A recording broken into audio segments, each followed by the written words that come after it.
ladies and gentlemen, welcome back to HCS Pro Talk, your weekly Halo esports podcast. This is episode 287 for the week of May 14th, 2023. The title of this week's episode is, So the Points Don't Matter Again? My name is Josh, aka JK Fire. This week I'm joined by the man in the sore losers jersey, Will, aka I am Mr. Mayhem. But that was a joke about the sore losers thing because I actually agree to an extent with what was said on Twitter. But we'll get to that later on in the topic of the show. But Will, aka I am Mr. Mayhem. Will, how are you doing on this Monday evening? I'm doing all right. How about yourself? I'm doing well as well. The light's flickering. I just saw that. I don't necessarily know why, so I'll figure that out. I know that the bulb, one of the bulbs had burnt out, so I replaced it. Maybe it's just a faulty bulb. But I don't even know if it'll come through. I was just saying, the audience probably won't notice it because we got the studio lights too, so it's kind of circumventing it. But you know, regardless, if you notice it, Will, just know that I notice it too. Okay. And I've been dealing with it. Sounds good. So cool. All right, cool. Yeah, I'm doing well. Thanks. Fox with the 8-month resub, you get a woo! Thank you so much for that. And then everybody that's tuning in to the live show, welcome Tara, Riz, Ash, All in One, Indra, and Fox. Thank you guys so much for being here. Hope you guys are having a great fucking evening.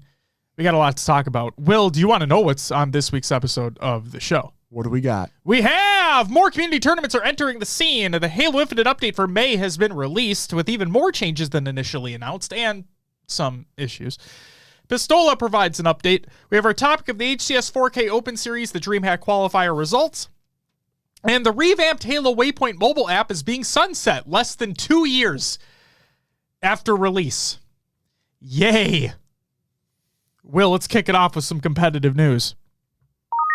CHL announces weekly FFA series by Classic Halo League. With our 2v2 kickoff tournament approaching, we would like to announce our weekly month-long free-for-all series.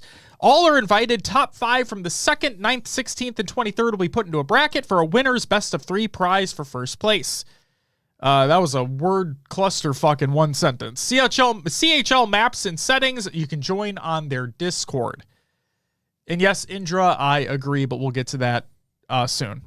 We Love BTB announcement. This is by We Love BTB. They state, we are pleased to announce the official launch of We Love BTB, an esports event organizer on the Halo franchise primarily focused on the Big Team Battle game mode. With the desire to restore BTB's former glory and offer a credible complementary alternative to 4v4, which remains and will remain the flagship discipline of esports Halo, We Love BTB was born earlier this year and can now rely on a staff of around 20 experienced people from around the world of esports and traditional sports who all share a passion for the game and BTB. The project was launched in March and has already been tested through several internal tournaments to refine our approach. Furthermore, our team has developed its own map pool consisting of 9 maps forged by us and perfected thanks to feedback from the community through numerous testing phases, matches, tournaments, etc. We're also proud to currently have 8 motivated teams ready to join the battle alongside us, which includes some of the best European players. To introduce our competitive circuit, We Love BTB is organizing an invitational cup, which will also allow us to finalize the details before the launch of the first season, which will take place around July. We can already confirm that our future competitions will be open to everyone, both confirmed and beginner players, and to all formations of the European scene. We're eager to start this new adventure and to introduce the Halo community to our unique and passionate approach to BTB. And they end it with, BTB is coming. Is that like a winter is coming reference from Game of Thrones? Yeah, maybe. Or they just, there is a large BTB community out there that some of them are very competitive in it. So maybe this is the avenue. I mean, the fact that we had, like not us, but like the fact that the scene had sweaty Warzone matches in Halo 5, Oh, yeah. That there's absolutely a massive appeal to BTB for the wider range of folks. You know nothing, Josh Snow? Fuck. Halo Infinite update for May 10th, 2023. This is my Halo support. Balance changes. I did rock through these last week, but this is a brief overview again. So here they are. Shroud screen and ranked matches, it's going down from 2 charges to 1 charge. Disruptor. The rate of fire and damage for the Disruptor have both increased slightly, while the distance between two players required for shock chain damage to occur has been reduced. In addition, the Disruptor will no longer inflict damage over time. Spike Nades. The number of projectiles that explode out of the spike grenades has doubled, while the distance and damage inflicted has been reduced. Dynamo Nades. The time it takes for Dynamo Nades to detonate, as well as the area of effect, shock chain distance, and the time between shock damage pulses has been reduced. In addition, the number of shock damage pulses and the damage inflicted by them has increased. Player movement will no longer be stunted due to shock damage. And then King of the Hill. This is fun. Yes. During ranked matches, the initial time it takes for the hill to appear has been reduced from 15 seconds to 5 seconds. And after entering the hill, there is no longer a delay that occurs before the player starts capturing it. From Crux on Twitter, he put out a little clip and he goes, "Was this intended? There's still a short charge time in ranked King of the Hill." Tashi replied with, "Well, this is not intentional and we'll be addressing it in a later update. The intent is that you get in and out of the hill and you're either scoring or not scoring instantly without a windup in either direction." So yes, that change did not technically get applied fully, although partially. And it'll fully be fixed at some other point in time that has not been indicated yet. So who the fuck knows when? Daddy with the 5-month resub and asks, will this be the week Will finally calls me daddy? Find out maybe on this episode of HCS Pro Talk. And Daddy, you get a woo! Thank you so much for the resub. Akuza says 343 are so good at updating their games. They really tested it, didn't they? I mean, I assume that they did. You know. What's up, Coded? Welcome back. Here we go. The following map-based adjustments are also being made to ranked King of the Hill. On the map Recharge, the second hill location has been moved from the long haul area of the map to the platform area of the map, also known as C-Plat. The hill location order on the map streets has also been adjusted. The previous rotation order is Old Town, also Pillars, Subway, or Tram, Station Square or Courtyard, Commercial District or Shotgun, and Main Street or Bottom Mid. The new order is Pillars, Tram, Bottom Mid instead of Courtyard, Courtyard, then Shotgun, and there you go. So that's fun. And then they also put out, the HCS made a video related to the ranked updates that are taking place in this update, and it outlines them all again in video format, and it was very well done, and you should go watch that. Now for known issues, because you know people complain about it, so know that it's an issue that hasn't been fixed. And that issue is, some custom settings may be reset upon launching Halo Infinite. Still an issue. They know about it. But hey, it's still an issue. If you encounter this issue after installing this update, please submit a ticket via the Halo support site. If you have already submitted a ticket, sign in and navigate to the My Activities page to update your existing ticket. Cool? So the issue I'm having, my settings aren't being reset when I launch Halo Infinite, but the brightness page and the settings pages pop up. Everything's there. It's fine. It's good to go. I don't have to change anything, move anything. It's all there. So I just go through it, hit A couple times and move on to the game. I'm sure it's still unintended for those menus to pop up, but my settings are at least there. At least there's that. Blanca, thank you for the follow. Welcome to the live show. And asks, they're not going to mention bottom mid hill getting expanded. Thank you for mentioning that, because I actually forgot, and it is in that video that I did shout out earlier. So please go watch that video. So that update went live last week, right? Correct. It went live on Wednesday last week. I've played Streets Strongholds and have not Streets Hill. Streets Hill, yes, sorry. It's okay. Streets Hill, and have not experienced that bottom mid hill being expanded. It's been the same hill. Blanca, I don't know what to tell you then. Did it look expanded during the tournament over the weekend? That sucks. I haven't even really been paying attention. Blanca says, didn't either until yesterday. Okay. Saw the expanded hill in the phase 30, says Ash. Okay. So yeah, when I launched a custom game to check out the hill rotations, it was expanded. In matchmaking, it was not. When I played in matchmaking. Huh. What's up, Carnage? Welcome back. So, don't know if there's another issue there. Wonderful. Wunderbar. I'll have to pay more attention tomorrow when I play.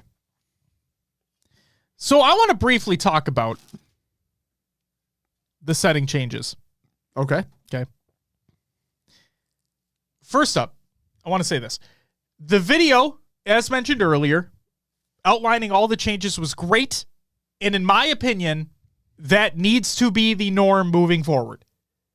The fact, like, now that they've put a video like that out there, I need to be expecting that type of video coming out for every update that's coming to ranked / competitive, because they're basically the same thing. Now, it'd be even better if these types of videos came out ahead of time to make players aware before the patch and update releases. Because while the changes are great on the outside looking in for King of the Hill, outlining all of the changes ahead of time would have been greatly beneficial instead of only disclosing the timing updates and not disclosing the literal moving of a hill on recharge, along with changing hill rotations on maps, which directly impacts pacing and strategies when a qualifying tournament is mere days away. Okay? Did you copy paste that message? Okay, good. Yeah, I'm sorry if the show notes command is not working. It looks like it should be working. But clearly it's not, but there's the link if you need it. So, in my opinion, this was another one step forward, two steps back moment, when all I want to do is praise the update and video in their entirety. But I feel like I can't. It's like, I'm not going to go on a full-blown rant here or anything like that. It's just disheartening that, like, you had most of the changes already outlined, like, on Waypoint, right? Like, you had almost all of them there. But some of the most important pieces of information were completely excluded in that overview. If you're already talking about King of the Hill in that overview article, then why not also include the ranked changes that are coming in terms of, oh, we're expanding bottom mid hill on streets. Oh, we're changing the rotation on streets. Oh, we're changing the position from a hill on recharge to C plat. Like, why? I'm just mad that, like, there are times where there are times where I don't have to complain at all. Like, what they release is awesome. I'm super excited. Love the way that they delivered the information. It's great. And then there's times like this where I want to give them all the praise in the world, especially for that video that came out that was greatly detailed and outlined everything in short form. But now I can't, because it's like one step forward, two steps back for me. So try to bring it all back here. I really, really hope that those types of videos are the norm moving forward, because I think they're incredibly beneficial. A lot of information in a short video gives you everything you need to know. Loved it. And then if you're going to release a Waypoint article ahead of time, outline all of the changes. Like, I get that they're not supposed to be patch notes. I understand that. You have a separate support article for patch notes. I get that. But at the same time, if you're going to give an overview article of the things that are happening, don't exclude two of the most important things. Like, that's mind-boggling to me. Aaron, welcome back. Good to see you. And Blanca says, facts makes me think someone fucked up the hill, someone working on it that didn't understand this impact. I don't know, man. I just truly don't know. They're discontinuing the Waypoint app, right? Yes, Daddy, and we'll be talking about that later on in the show. So don't worry about that. That's another fucking mini rant incoming too. Whatever. And then let's move on to some Tashi's tantalizing tidbits. Yeah. Yes. Of which Will has. So Fox asked, you said this is in Collect Stream? This was in Collect Stream, yeah. Perfect. So Fox asked, you reckon Season 1 HCS bundles will come back like the other stuff has come back? Tashi says, yeah, they'll probably come back at some point. Now, I want to say this real quick. To the individual that made that post on Reddit that I dunked on last week, I apologize. Okay? Straight up. I'll own up when I'm wrong. I'll own up if I think I've gone too far on things, and I I shouldn't have called you out like that. I wasn't trying to shit on you, like I said, but either way, I apologize for that. I didn't think this was going to happen, but it is apparently going to happen. I'll fucking, I'll eat shit and sit here and take it. And then Will, a.k.a. I Am Mr. Mayhem, chimes in, will the teams that are no longer part of HCS be available? And Tashi said, no, we need active contracts with any teams that we sell with. Yeah, I put that in for clarification. I assumed that was the case, but people in chat were like, oh, Envy skins and all this. I'm like, hang on, guys, wait a second. Yeah, those let's clarify. So I put that in there so he can expand on that first comment and not get people's expectations out of control. Indeed, and thank you for doing so, Will. Shurzy, welcome back. Good to see you, bud. That's it for the competitive news. Totally thought I had something else after that. Turns out, no, I don't have anything else after that. But Will, what do we got next? Rostermania!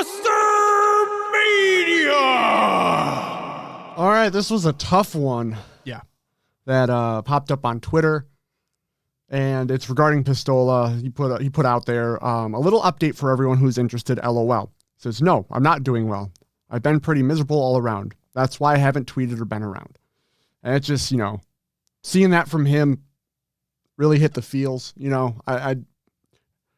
such a great dude. Everybody jumped in on that tweet and was wishing him well. And I'm the same. I hope whatever he's doing, he's finding joy in his life. So very heartbreaking to see. I'm not going to repeat the reply that I put in there, but I'll just say that it goes to Justin and to anybody else. It doesn't, let me just say this. There's a reason why I keep our DMs open. Okay. Obviously, for people to reach out about tournament updates and stuff like that. But no, one of the main reasons why I keep our DMs open are in case anybody needs to talk. Plain and simple. And that goes for Justin. That goes for anybody. If anybody's going through some shit and needs somebody to talk to, needs somebody to vent to, needs somebody just to listen, DMs are always open. Plain and simple. Obviously, the same rules apply. Don't be a shitter, all that stuff, right? But no, if life's fucking hard, man. Life is incredibly fucking difficult. And like Will said, Justin is one of the greatest people that we've had the pleasure of, talking to. He's sweet, he's kind, he's respectful. He just has an aura about him. Yeah. I can agree with that for sure. And so, Justin, we're wishing you the absolute best, man. And like I said, DMs are always open. If not us, please, please, please, please try to find somebody to talk to. And that's all I can really say, man. I really hope that you get through this, whatever rut this may be, and know that so many people love and care about you.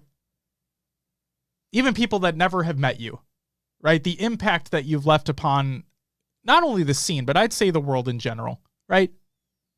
You matter. Please talk to somebody if you haven't already, and know that people love and care about you.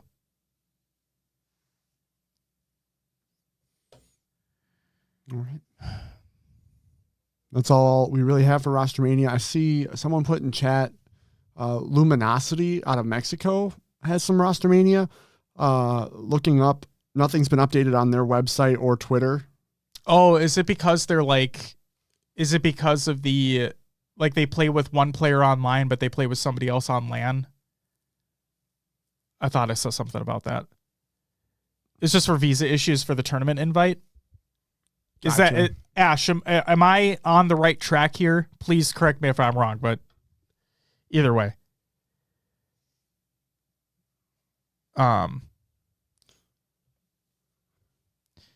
Daddy, I'm not going to read, and this isn't against you. I'm just not going to read what you asked on the show, but no, definitely not. No, not our place. Absolutely not. He needs to be able to go through the things that he's going through. If he ever hears this or sees this, then he knows that our DMs are open if he ever wants to talk. But I'm never going to press that. No. Axios, welcome back. Farrell, welcome back. Max, welcome back as well. Hope everyone's having a great night. And then Coenish and Visualite, thank you guys for the follows. Welcome to the live show. And yes, Farrell, you're right. Six Karma did get the invite. It wasn't Luminosity that did, because we'll talk about how the points actually don't matter.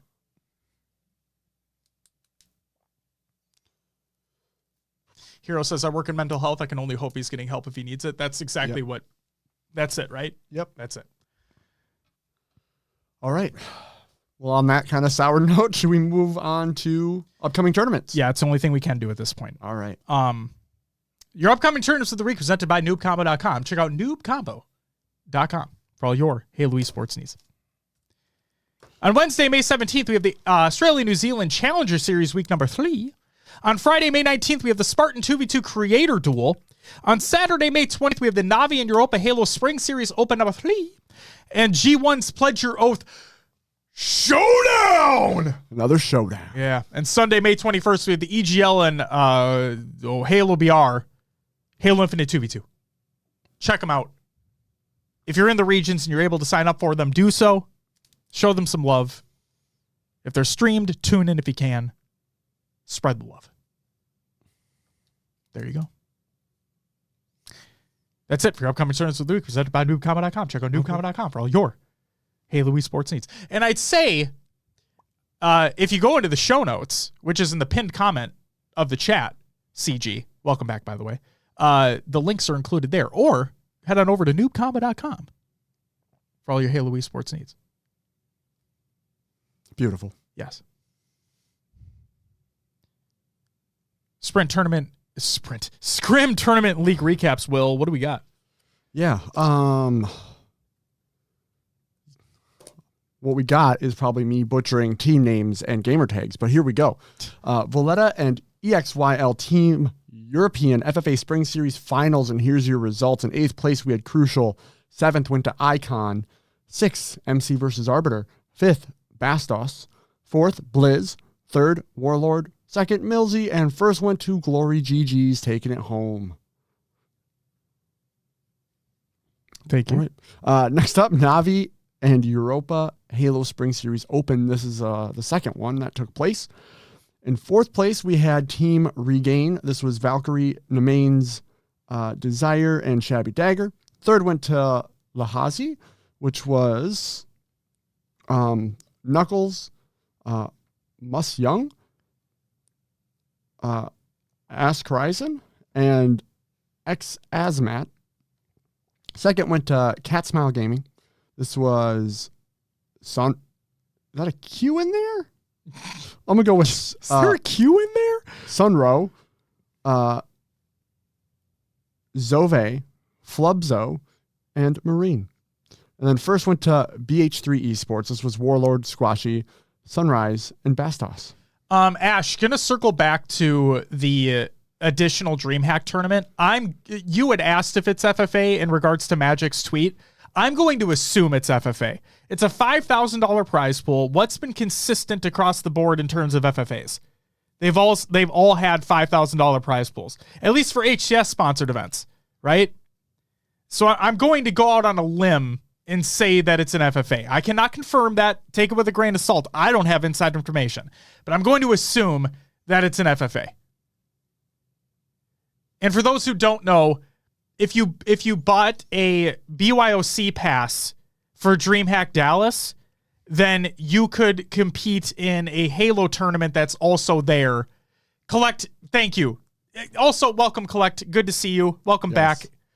Says, it's an FFA. I got y'all. Thank you so much. See, there you go. There you go. The source comes here. Look at that. Thank you, Collect. Hope you're doing well. Also, what the fuck does your tweet mean? It says, my next chapter, and it's a flag of China. What the fuck does that mean? Wait, I didn't see that. I gotta go check. No, he just tweeted 5 minutes ago. Oh. Oh, you're bored? Okay, I was going to say, get the fuck out of here. You're staying on complexity, you motherfucker. All right. They need you. Relax. All right. Should we go to our topic of the week? Yeah, let's get to it. All right, our topic of the week at the HCS 4K Open Series DreamHack Qualifier results. In Australia, New Zealand. Okay. Joining Embiid in China. No, he's joining. No. He's joining Dylan Brooks in China. All right, moving on.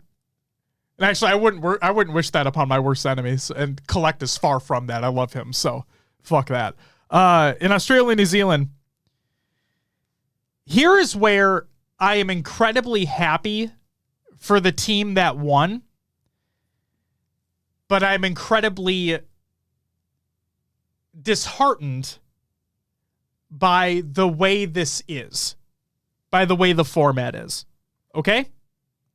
So for those who don't remember, a while ago, the last 4Ks that were scheduled to happen, including the Phase 4K for North America, were just that. Were strictly that. 4Ks. That's it. But then, a little before these tournaments took place, it was then changed so these 4Ks became the DreamHack Dallas Qualifiers. Okay? Before I get into this, Winkler with the 11th month resub, you get a whoa! Thank you so much for the resub. Greatly appreciated. And LT Woods, or Lieutenant Woods, thank you for the follow. Welcome to the live show. So they had updated the format so that these 4Ks became the DreamHack Qualifiers. Okay? Will, I'm going to ask you a hypothetical question here. Hypothetical or rhetorical? I don't know words, so probably rhetorical. Do you think that by making that format change, it fucks with how the point structure works? By making the change of moving the qualifier into the 4K? Yep. It was rhetorical. Yeah. The answer is yes, because I know words. Because the points don't fucking matter anymore. Or the points didn't matter for this. They mattered for seeding into this 4K, aka DreamHack Qualifier, but they didn't matter in the grand scheme of things. The reason I say that, and this is I want to make the point known right now. Whatever team won each of the qualifier, that's awesome. I'm never going to take a win away from you. You earned it. You fought for it. You got it. Okay? Never going to take that away. I'm just mad because of the following. For Australia, New Zealand, in Australia, New Zealand, in fourth place, we had 95X Esports, which was Rice, Mana Chicken, Middo, and Noobles. Noobles. That could be like a chicken noodle soup right there. Yeah. Chicken, rice, Noobles. I don't know what Middo is, but whatever. Yo. Sure. Third was Mind Freak, Beastin, Pips, Benji, and Plasma. Divine Mind came in second. And here's where you'll get my point sooner or later. Divine Mind took second with Sways, Berserk, Slays, and Rated. Now, Phantom Snake, thank you for the follow. Welcome to the live show. And then Vertex took first with Ryu, Scoopmeister, Ningestics, and Divinity. Divine Mind had more points than Vertex after this 4K had completed, if I am not mistaken. Therefore, in my mind, I would think that Divine Mind would have the invite to DreamHack Dallas. But since this was the DreamHack Dallas qualifier and not just a 4K, since Vertex won and only one team out of Australia and New Zealand gets the invite to Dallas, Vertex won the qualifier, therefore Vertex gets the invite.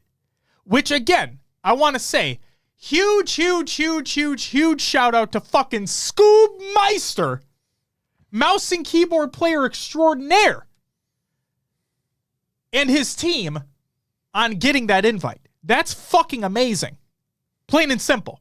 Never going to take that away from you. I hope you tear shit up in Dallas. Just the way I look at the points working, though, that's where I'm a little disheartened See where I'm coming from?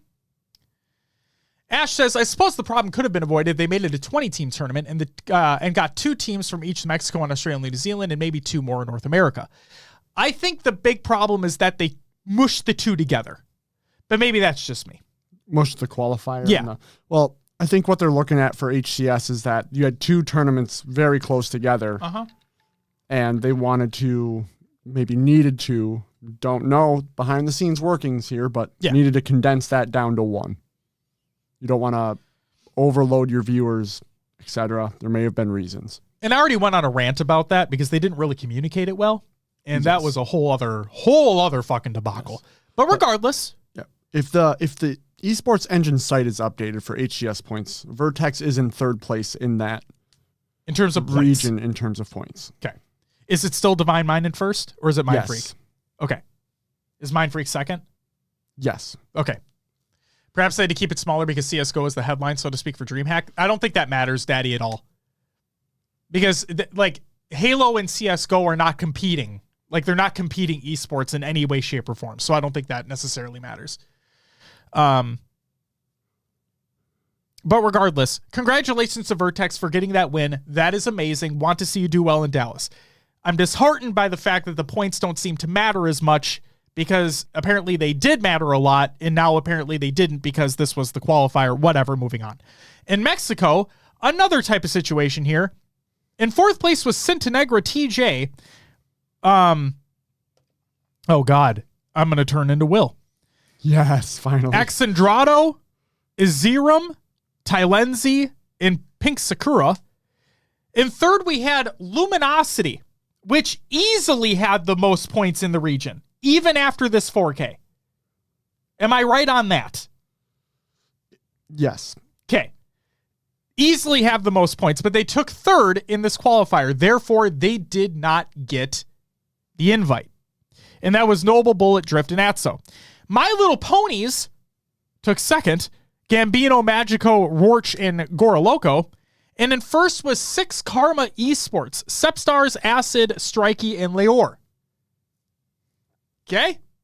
So again, huge shout out to 6 Karma. That's awesome. You punched your ticket. Excuse me. That's great. But man,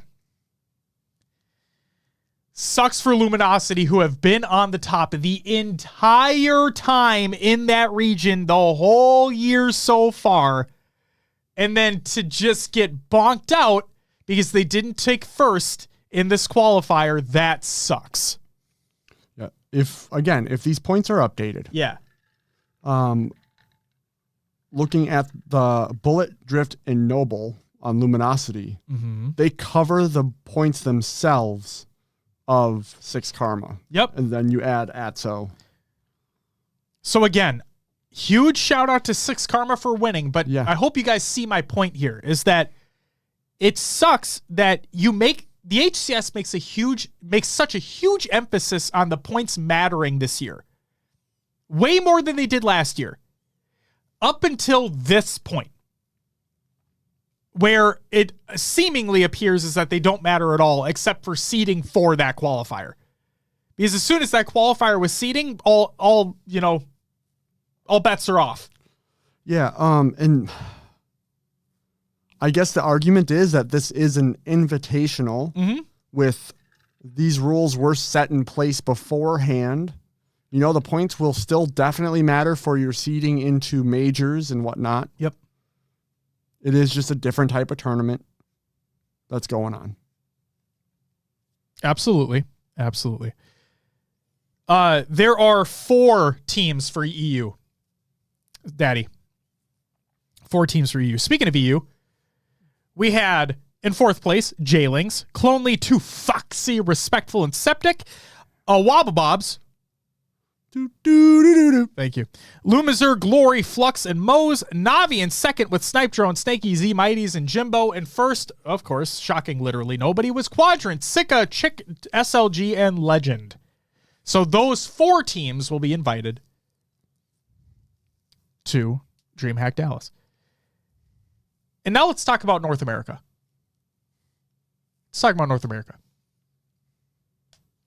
Well, before, Ash says, it's a big discussion in the whole Mexico region about visas. The teams often change when travel gets put on the line, so the qualifying teams would actually be able to travel. It's a different beast there since it's harder for them.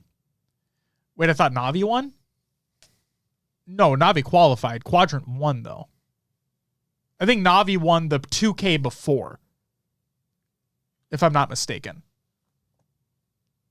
I could be wrong there, though, Collect. But if my mind serves me right, I believe Navi won the 2K before this 4K. Chat, correct me if I'm wrong. North America. Ready, Will? Yeah.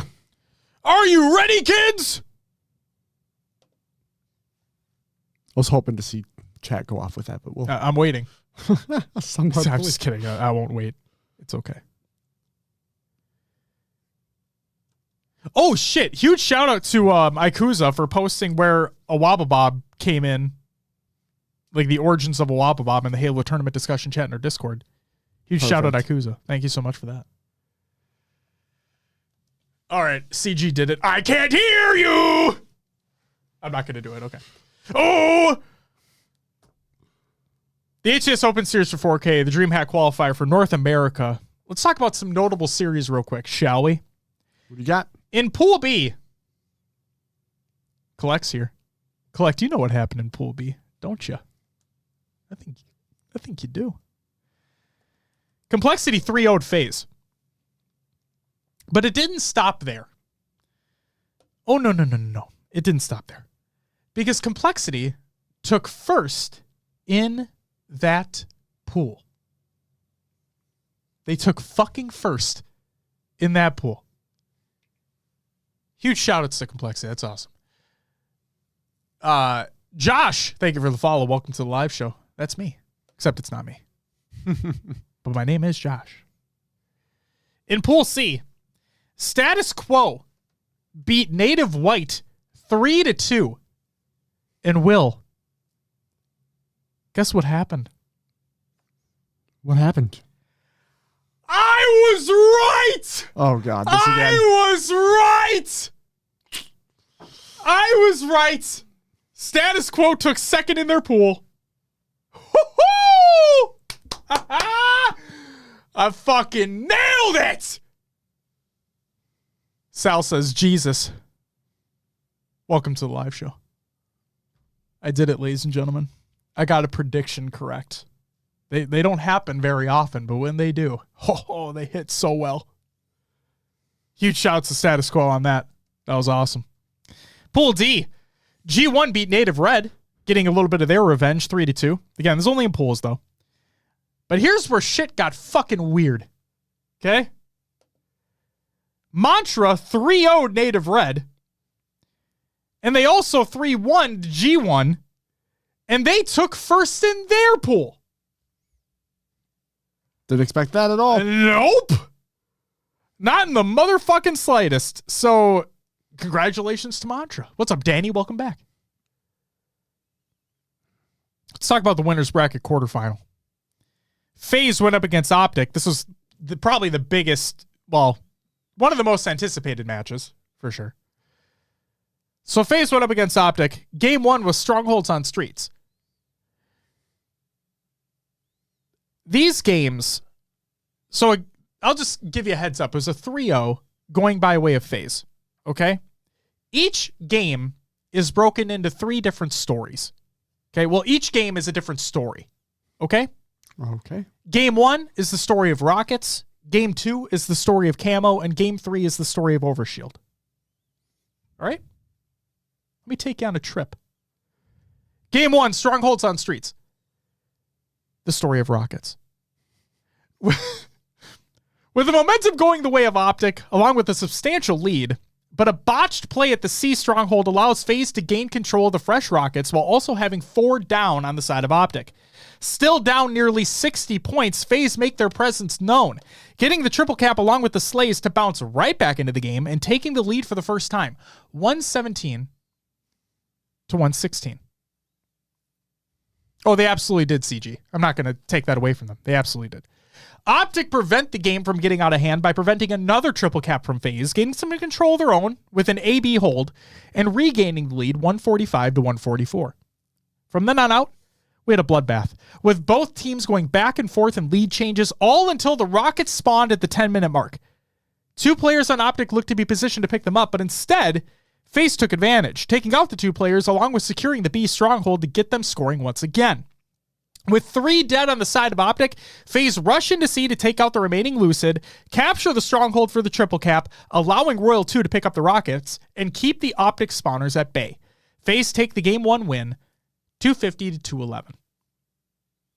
All about that rocket control. Game 2, Slayer on Aquarius. The story of active camo. While this game was close up until the tail end, it was really FaZe maintaining camo control and consistently keeping Optic on their hind legs back within their base, allowing for more map control and taking the win 50 to 40.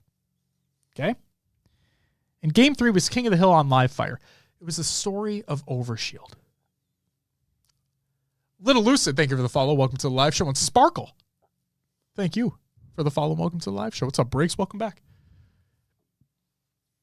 I'm sorry that commands are not working. I apologize. Game 3, King of the Hill on live fire. The story of Overshield. Wow, what a start by FaZe. With Renegade getting Sniper and Heatwave, tearing shields off players and getting kills of his own, allowing his teammates to get the first hill basically uncontested, and FaZe leading the Slays department 8-2 to open the game. Okay? They get the first cap immediately and are winning 8-2 in the Slays game. That's insane. But Optic answer right back with a hill capture of their own off the backs of a trippy play, staying alive and popping Overshield at the perfect time to allow his teammates enough time to push FaZe out of the hill. The game is now 1-1. Frosty gets the triple kill with the sniper, Snakebite gets the new Overshield, and Optic are forced out of the third hill, allowing FaZe to get the capture at A. Game is now 2-1. The Overshield hill is next, and this one is FaZe all day. Optic don't even have the opportunity to contest as they're continually forced out of positions by the members of FaZe. All the while, Snakebite continues to rack up the hill time. Score is now 3-1. Keeping the pressure on, Snakebite gets the fresh Overshield, and FaZe are keeping Optic players scrambling. Optic attempted desperation contest, but it was of no use. FaZe take the hill capture and game win 4-1. FaZe sweep Optic to the losers bracket. And then elsewhere, Complexity 3-0'd Sentinels. Hell yeah. Good on you, Complexity. Good on you. Ash says, I gotta say, having the power-ups be activatable is one of Infinite's more interesting changes. I will say, I thought it was going to be awful, Ash. If you go back and you re-listen to old episodes before Infinite released, and they showed like the ability to sprint with the flag, they showed how you can store your power-up on you, I thought it was going to be a fucking nightmare. And turns out it's, I would say, fairly balanced. Yeah. I feel like the most of the time you see people just pop them right away because they're usually highly contested. If you get away with it, you get that power-up used.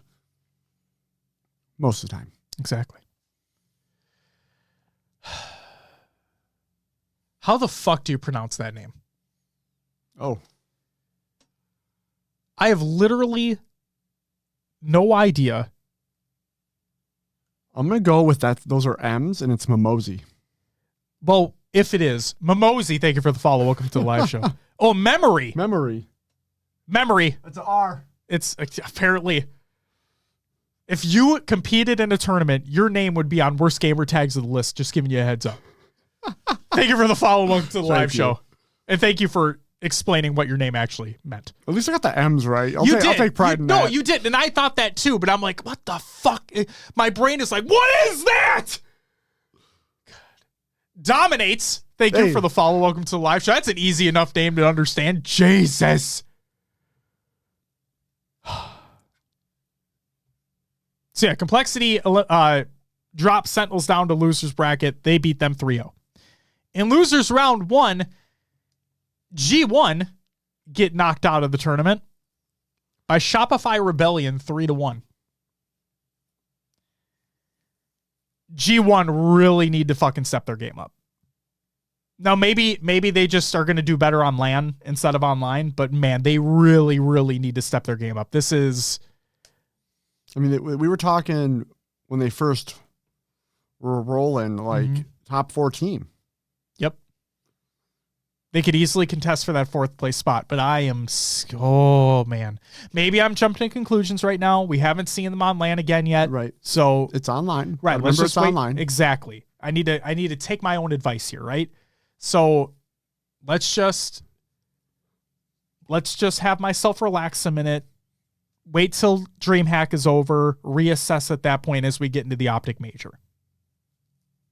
But either way, I don't like how it's looking. I'll just put it that way. That's fair. That is fair. Awesome. In losers round 3, Complexity went up against Optic Gaming.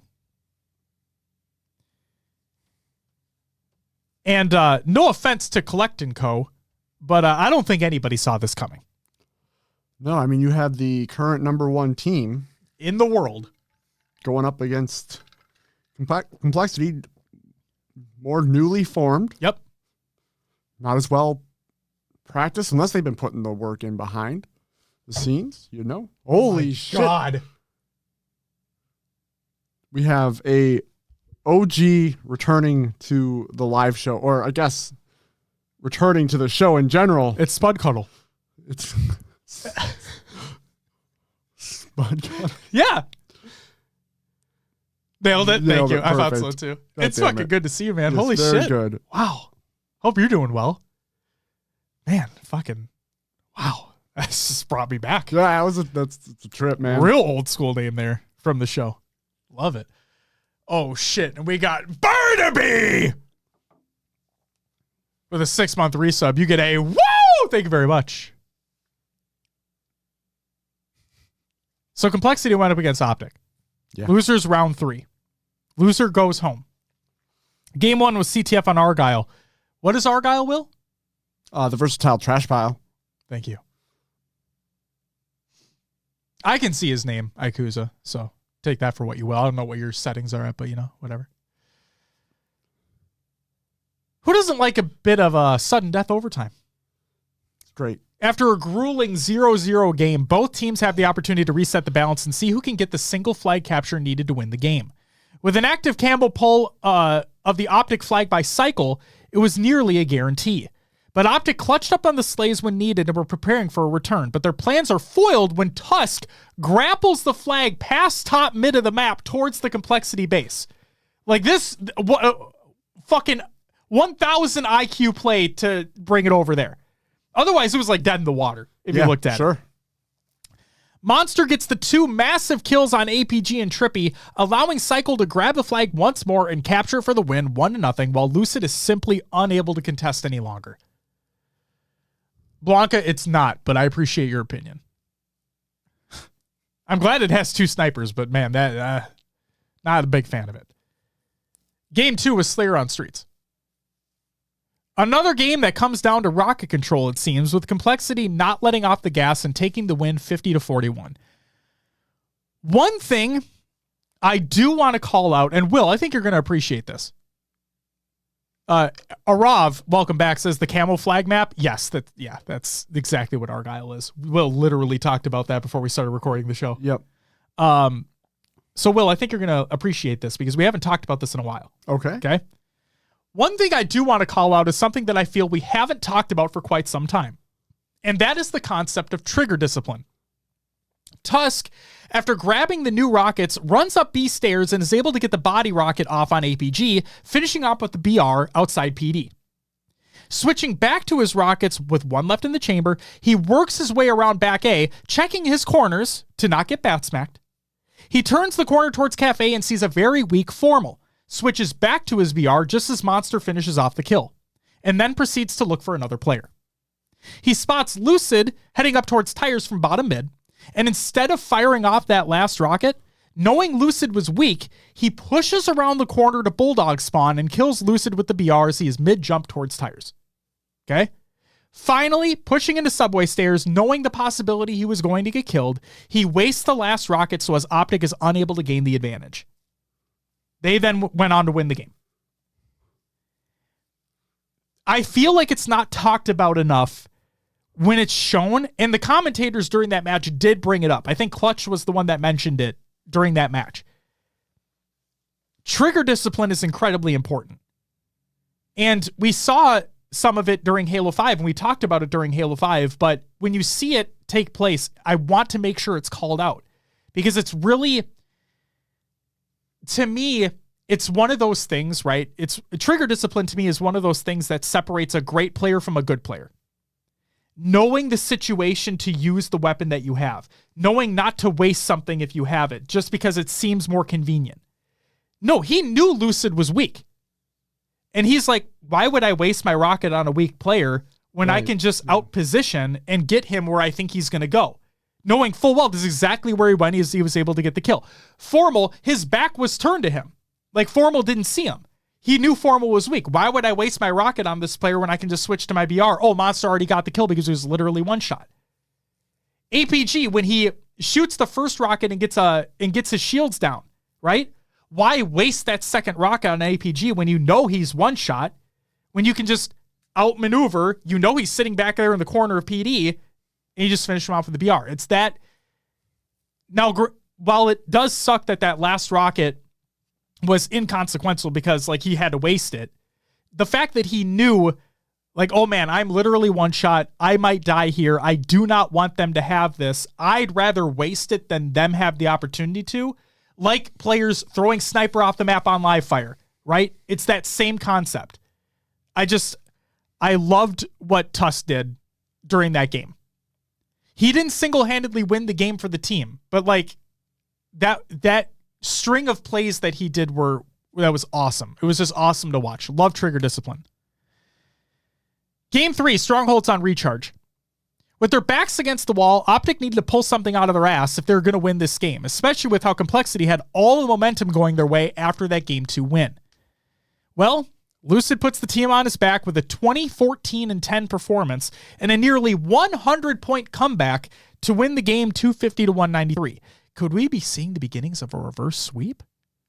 We'll have to wait and see. Game 4, King of the Hill on live fire. With what appeared to be a smart move by Complexity, allowing Optic to gain hill time while actually positioning for the first overshield, it ended up backfiring for them in the long run of the first hill. Optic made a massive push and regained control of the hill and take the 1-0 lead. And unfortunately for Complexity, the backfiring continued. Optic go on to take 3 more consecutive hills, winning the game 4-0 off another incredible Lucid MVP performance. Don't call it a comeback? Game 5 was Slayer and Aquarius. I don't even necessarily know how to break this one down, considering how scrappy it felt to watch. There's only one real camo that was put to good use on the side of Complexity, forcing Optic to stay within their base.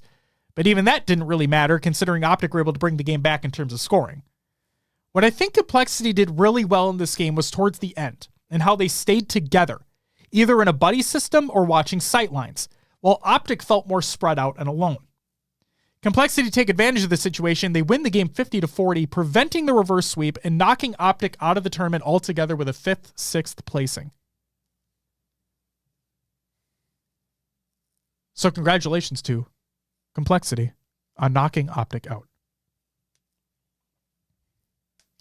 Daddy says, Collect and Cycle have been frying, but I've been super impressed with Tusk recently. He went from a utility piece to an above average HCS Pro, in my opinion. They've all been doing very well. This is why I'm just excited to see how they perform finally at Dallas and beyond, because I've said it before and I'll say it again. I just really want them to shut people up. That's all I want. That's all I want. Danny says, my trigger discipline is ass. I see something move, I shoot. But that's the thing too, Danny, is like, it's very good to get damage down. Absolutely, it's good to get damage down. The reason why I was calling out Tuss trigger discipline is because he wasn't wasting power. He wasn't wasting utility. He wasn't wasting power weapons. Instead, he was getting the most out of them. Like, it's one thing to see an enemy and get damage down on them, so hopefully either you pick them off or a teammate is close by and picks them off. That's great. That's one of Lucid's tips that he provided that I still stick in the back of my head. Get damage on the map. But it's another thing when you have a power weapon and you're not wasting those shots. And you're not shooting into a fucking, like, not in terms of snake bite, but like when you're not You're not wasting them. You're not shooting them to a wall. You're not shooting them at the floor. You're not, you know what I mean? You're not shooting them into a void thinking you're going to hit somebody across the map. It's like you're actually utilizing them properly. In the loser semifinal, Complexity then went on to beat Native Red 3-1. Complexity keep moving on within the tournament. Before I continue on with the stuff, can you even take it? I can take it. Thank you for the follow. Welcome to the live show. Back to it. The winner's final. SSG went up against FaZe. Or in our term, FaZe. Chico with the 11th month resub. You get a woo! Thank you so much. And Meat CE. Thank you for the follow. Welcome to the live show. SSG against FaZe. Winner's final. Game 1. Oddball on streets. Frankly, I don't care about who won this game. It's the only thing I do care about. It was when the game breaks and the oddball gets stuck in the ceiling of PD, making both teams wait 30 seconds before the ball respawns. This is one of those things that completely breaks momentum and setups during a game, and I guess we just need to add it to the list of shit that needs to get fixed. Actually, I lied. I do care about who won this game, as it was another instance of the game breaking that basically led to SSG winning this one. Credit to them for closing it out in the last few seconds. Don't get me wrong, that shit was insane. With FaZe only needing 2 more seconds to win the game, Royal 2 is taken out in arcade by the last remaining player in SSG in Eco, coming from Tires. Frosty is able to get the unbelievably clutch kill on Eco, while the other players on SSG are preparing to spawn up. Frosty makes his move on the oddball, but instead of gracefully grabbing the objective, he is hung up and even pushed backwards by some measly books sitting on the ground. Frosty's then naded out of arcade. SSG get the new rockets, and the game ends there. SSG win 2-1.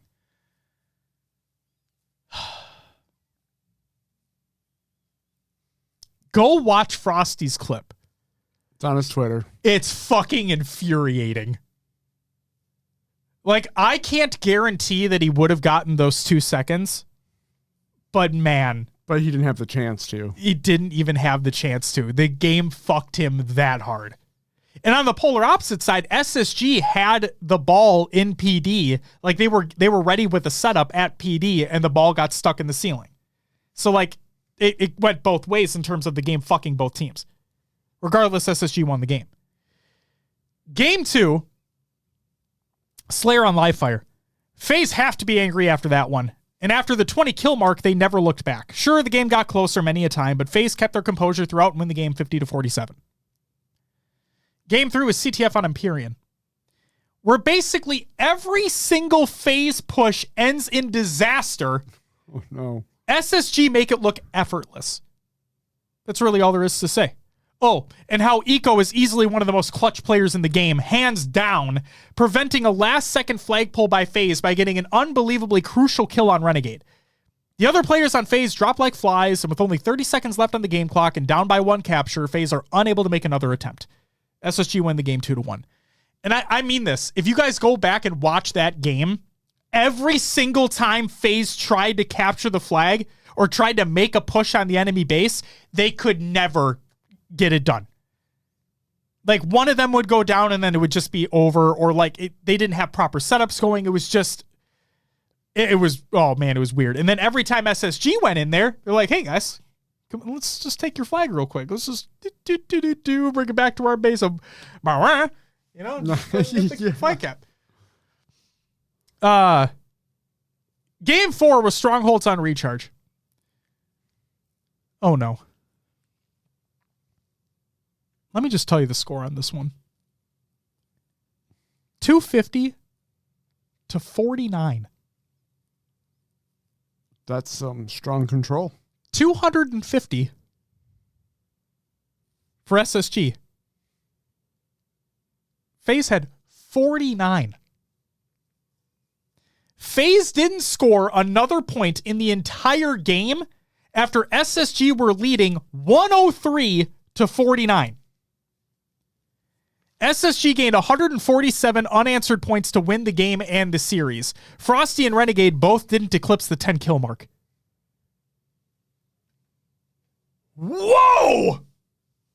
That's a slobber knocker. Like, holy shit. Zig, welcome back. Good to see you. Infamous, thank you for the follow. Welcome to the live show. And then we get to the grand finals. It was SSG against FaZe again. So FaZe did take out Complexity in the loser final.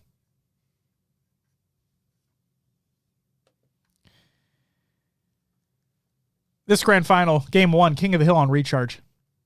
SSG simply looked like the better team and with better positioning and control. They win 4-2. Game 2 was Slayer on streets. The back smack heard around the internet. FaZe had a slight lead, 37-34, and Snakebite had a fresh set of rockets working his way around Cafe on top of Bulldog spawn. Little did he know that Bound was sneakily on Cafe steps, waiting for his moment to strike. Due to Snakebite not checking his corners, remember Tusk did check his corners? Oh, yeah. Yeah, well, Snakebite didn't. Bound is able to get the back whack on him, grab the full set of rockets, and put them to good use to give his team the lead 38-37. SSG run with the momentum on their side, winning the game 50-46. Game 3 was oddball and live fire. Remember, ladies and gentlemen, stats don't mean everything, especially in an objective game type. Case in point, not even a near 50 bomb from Royal 2 would be enough to take down SSG in this game. Instead, the only stat that matters is ball time, and SSG had more of it. Are we really about to see FaZe get swept in the grand finals regardless of this being an online tournament? Game 4, CTF on Argyle. Hats off to SSG. And I swear it, Penguin's the best CTF player in this game, having some incredible momentum swinging plays during this game, including the snipe headshot on Renegade as he was falling off the map, allowing Eco to continue running the flag in sudden death overtime. Renegade makes a last-ditch effort push to stall the inevitable flag from being captured, and Eco finishes the job, winning the game, the series, and the tournament. Therefore, your results are: in 7th and 8th, we had Shopify Rebellion, which was Ryanoob, Mental, Carmea, and Rain, and the Avengers with Huss, Neuronical, Swish, and Precision. In 5th, 6th, we had Mantra, which is Super CC, Mortally, Ace, Inceptify, and Optic Gaming, Formal, Trippy, APG, and Lucid. In 4th place was Native Gaming Red, Manny, Soul Snipe, Talik, and Druk. In 3rd was Complexity, Cycle, Collect, Tusk, and Monster. In 2nd was FaZe Clan, Royal 2, Renegade, Frosty, and Snakebite. And in 1st, convincingly, was SSG, Eco, Penguin, Bound, and Stellar. Rav, I agree with you. It was weird, man. That, I'm telling you, go watch that clip on Frosty's Twitter. That thing fucking irritated me. Like, I watched that, I'm like, my controller would be halfway across the room if that happened to me. Like, holy shit. Fert and Nova Actual, thank you guys for the follows. Welcome to the live show. And with that, all VODs and brackets are included in the Google Doc that's shown to the show. I would say exclamation point show notes in chat, but the link's not working. So, Will, you might have to repost it again because I think the pin may have gone away. No, I did it until end of stream. Okay, perfect. So, in the pin comment, you can check out the show notes. Everything is there. But therefore, Bird Degree Murder, that's a great name too. Thank you for the follow. Welcome to the live show. Here are your qualified teams from North America for DreamHack Dallas. And I'll go based off of seeds. Because again, this brings me back to the point where it feels as though the points don't necessarily matter. And on one point, it fucking sucks because they said they put a large emphasis on them. And on the other hand, I got to respect the teams that competed their asses off in this qualifier. Zunzi and Vans, thank you guys for the follows. Welcome to the live show.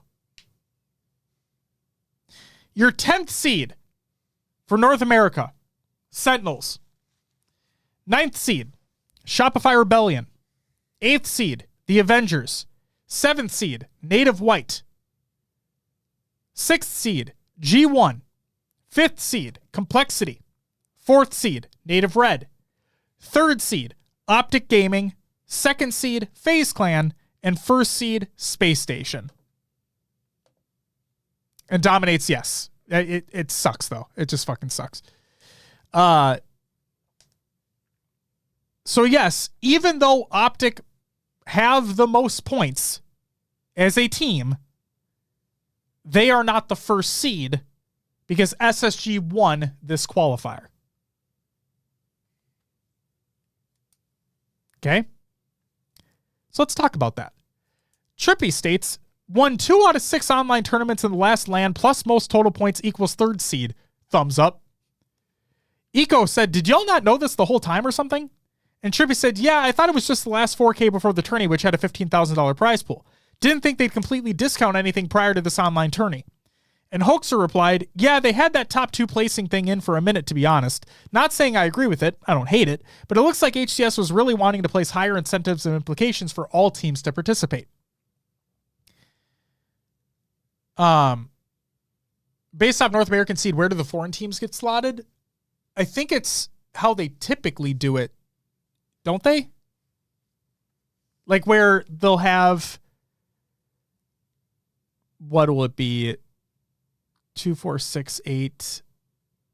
Oh, it's 9, 10 though. That is going to be weird with only 10 teams from North America going in, because typically they do like 2 North American teams per pool, and then they distribute the others accordingly. And then, like for majors, right? And then you have like an open bracket team come in to fill those last slots in those pools. So I don't know. It's going to be weird. We'll have to wait and see.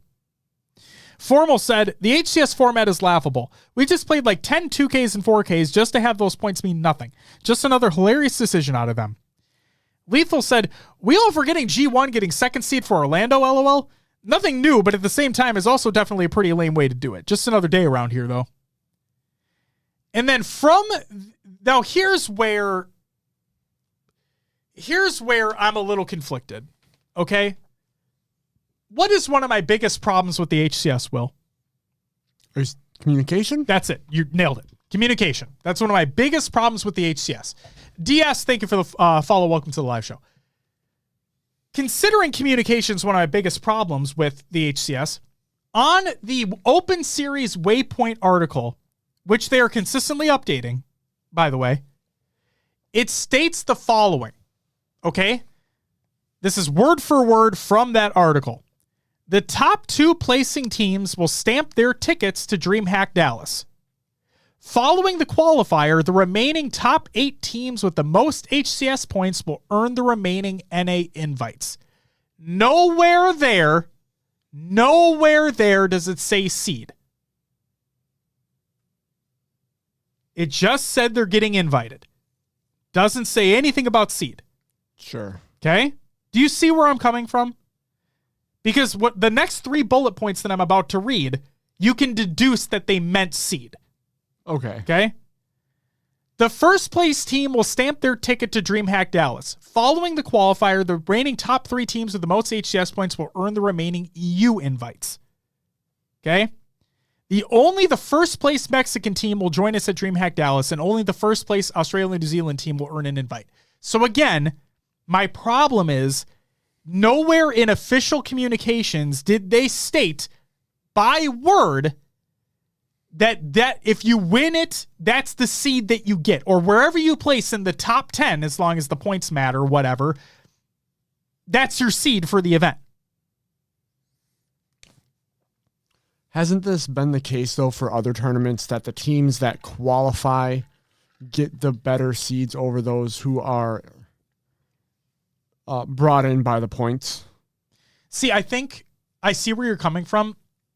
I don't want to talk for them, but I'm going to try to put myself into Optic shoes for a second. This isn't coming as like a fanboy or any fucking thing like that, okay? I'm not going to say anything like that because we're not Optic fanboys. We, impartial to every team. if I'm going to put myself into Optic's shoes, here's what I'm thinking. We're competing in this qualifier, right, to qualify for DreamHack. And then the points that we get from the 4K, that is also the qualifier, will assist in seeding. So even if we don't place well at this qualifier, the amount of points that we have already, along with the amount of points that we potentially get from this 4K, means that we have the most points, so we still have the first seed.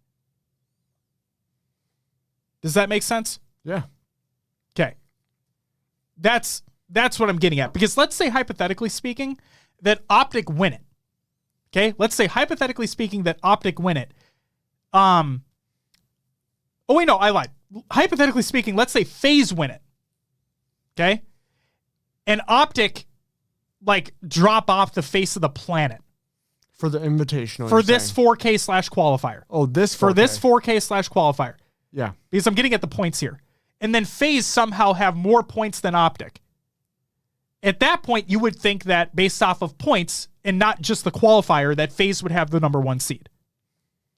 So when I'm thinking, if I'm putting myself into Optic's shoes, even though they didn't win this, based off of the points that they got from this and the fact they had the most points anyway, I think they thought that they would have number 1 seed because they had the most points after this 4K, regardless of placing. When it turns out that was not the case. The top 2 teams qualify, but come on, the top 2 teams are going to be some of the best teams anyway, so it doesn't fucking matter.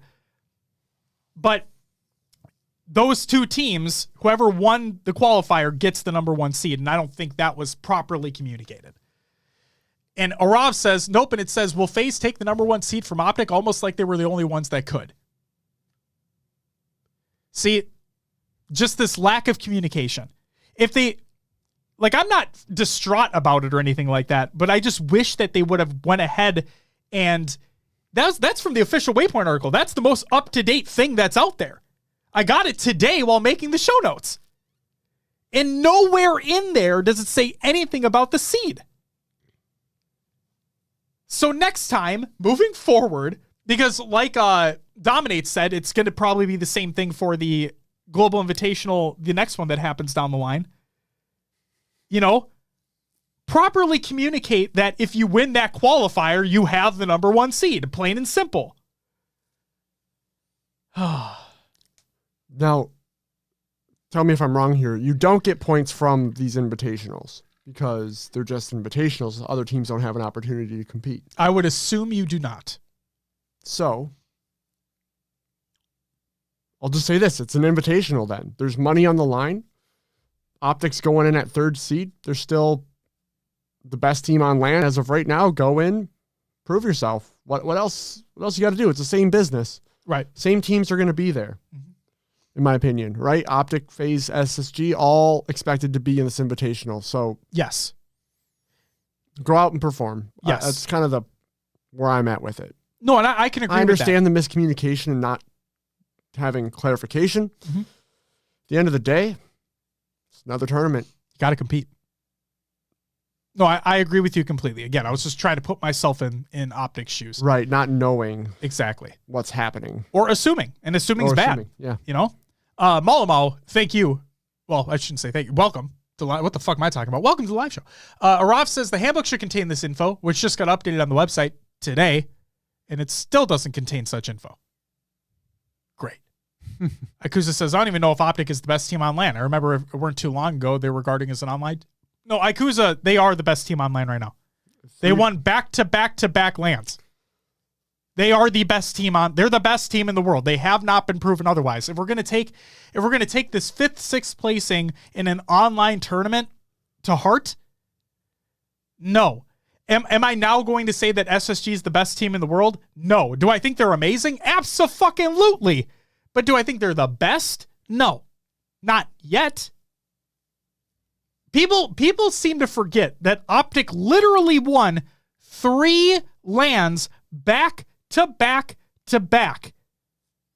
Orlando, Worlds, and Charlotte. They haven't stopped yet. Handbook shows invitationals do in fact yield HCS points. Oh, shit. Art Dog, thank you for the follow. Welcome to the live show. That's very interesting to me. Because... Hey, they matter, but they don't. You know? Yeah. It's like a weird multi-dimensional whose line is it anywhere, where at some points they do work. I mean, sometimes they do matter. At some point in times they don't. Danny says, Optic going to use the Michael Jordan, I took it personally, mindset coming into the next land. They might. That's also like the, because didn't Bound tweet out like the LeBron James in Cleveland? I think so, yeah. That picture, I could see Optic doing literally the exact same thing. Like, did you see the tweet that SSG put out today? No, I did not. They put out a tweet poking fun at the situation where Optic are whining. Oh, sure. And the Optic players replied with like the taking notes emoji. Okay. Yeah. Yes. Yeah. Oh, beautiful. Yep. So we'll see what happens. Yep. Because LAN is, like, you guys should know this by now, and SSG know this as well. Those players are literal world champions on that roster. Online is not anywhere near the same as LAN. Nowhere near the same.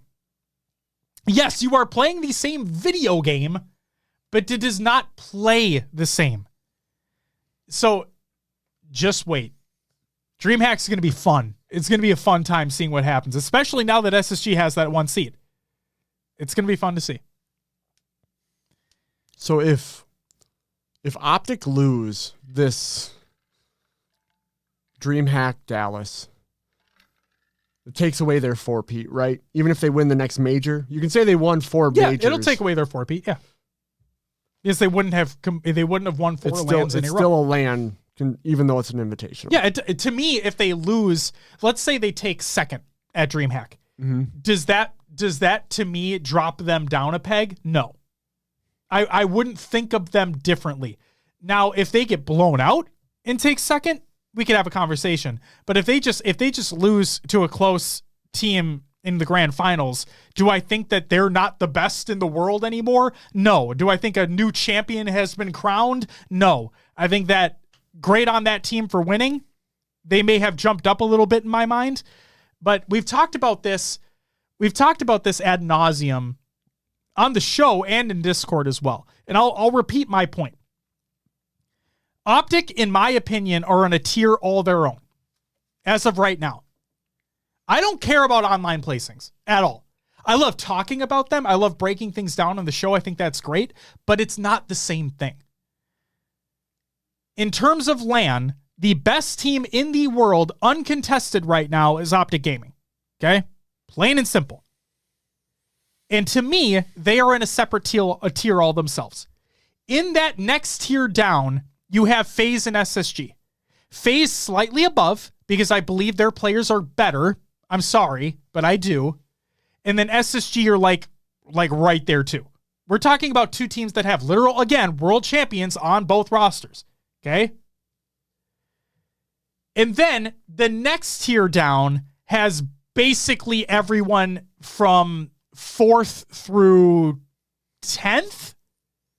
Maybe? Sure. Right? I think that there's a bigger competition for fourth place than 3rd through 1st. Like, teams are heavily competing for that 4th place spot. That 3rd, 2nd, 1st are, to me, right now, pretty solidified.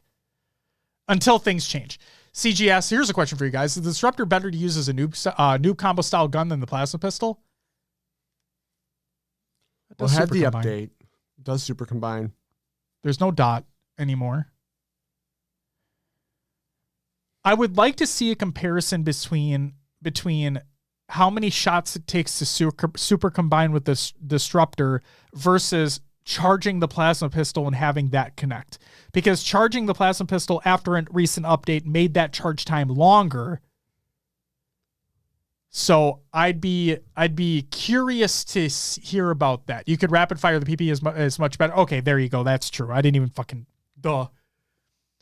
I'm a fucking noob over here. Who charges the plasma pistol anymore, you fucking moron? No one. Me, actually. I'm the moron. I do.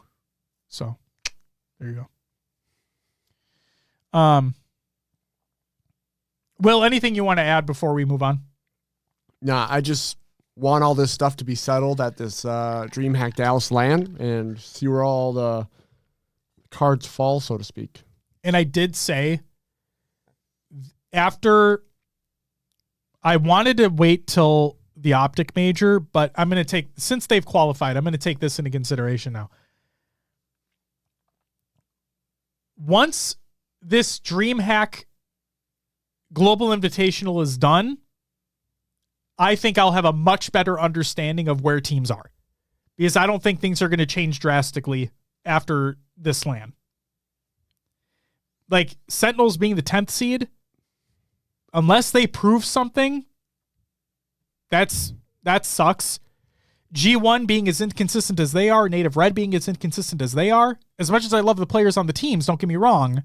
Like, I think this is going to be really telling. And then Complexity, everybody wants to know how they're going to do on LAN 2, myself included. But I'm not one of the fuckers that throws shade. You know what I mean? Jolteon says, "Sup, y'all? We already talked about the fun SSG Smack Talk tweets. Good stuff." Yeah, I did briefly mention one. Jagged, welcome back as well. There is a point decay. I think things will change a lot, actually. I hope so. It'd be fun. It'd be fun to see. All right. We'll have to wait and see. But you know what I am very excited about? What's that? LAN after LAN after LAN yes. after LAN after LAN. We got 5. Mumbo number fat. Yeah, with the invitationals. 2 invitationals, 2 majors and worlds. Yeah. Oh, oh my God. The promised lands. I love that. Oh, man. Sir Assassin says, "Love the show. Thanks again for doing this." Hey, thank you for being here, sir. Appreciate you. Love you too. Arlington will set the foundation. I don't know, man. I think this land's going to be pretty telling.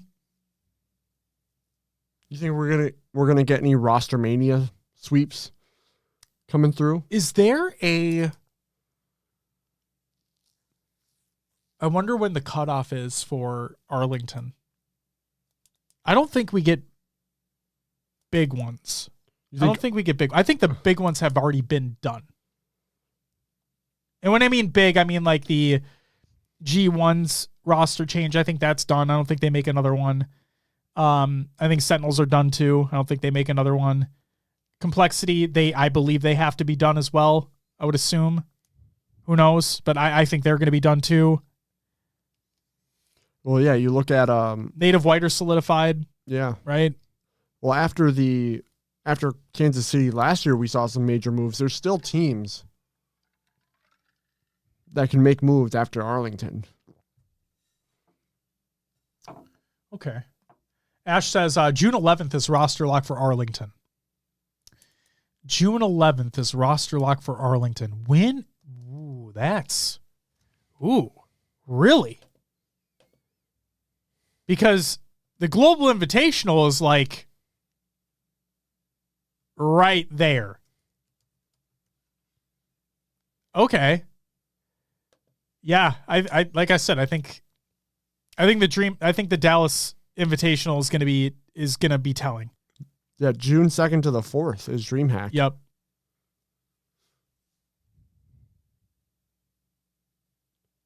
We'll have to wait and see.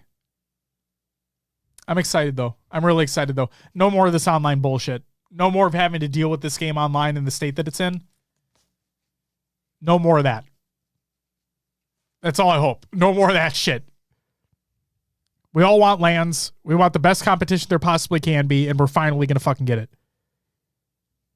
Every time I play Infinite, it's like the game tells me to go fuck myself. I want to get that framed and put on the wall. That's what I want. I think I'm right gonna play above the monitor. Yeah, I think I'm going to play some Infinite today.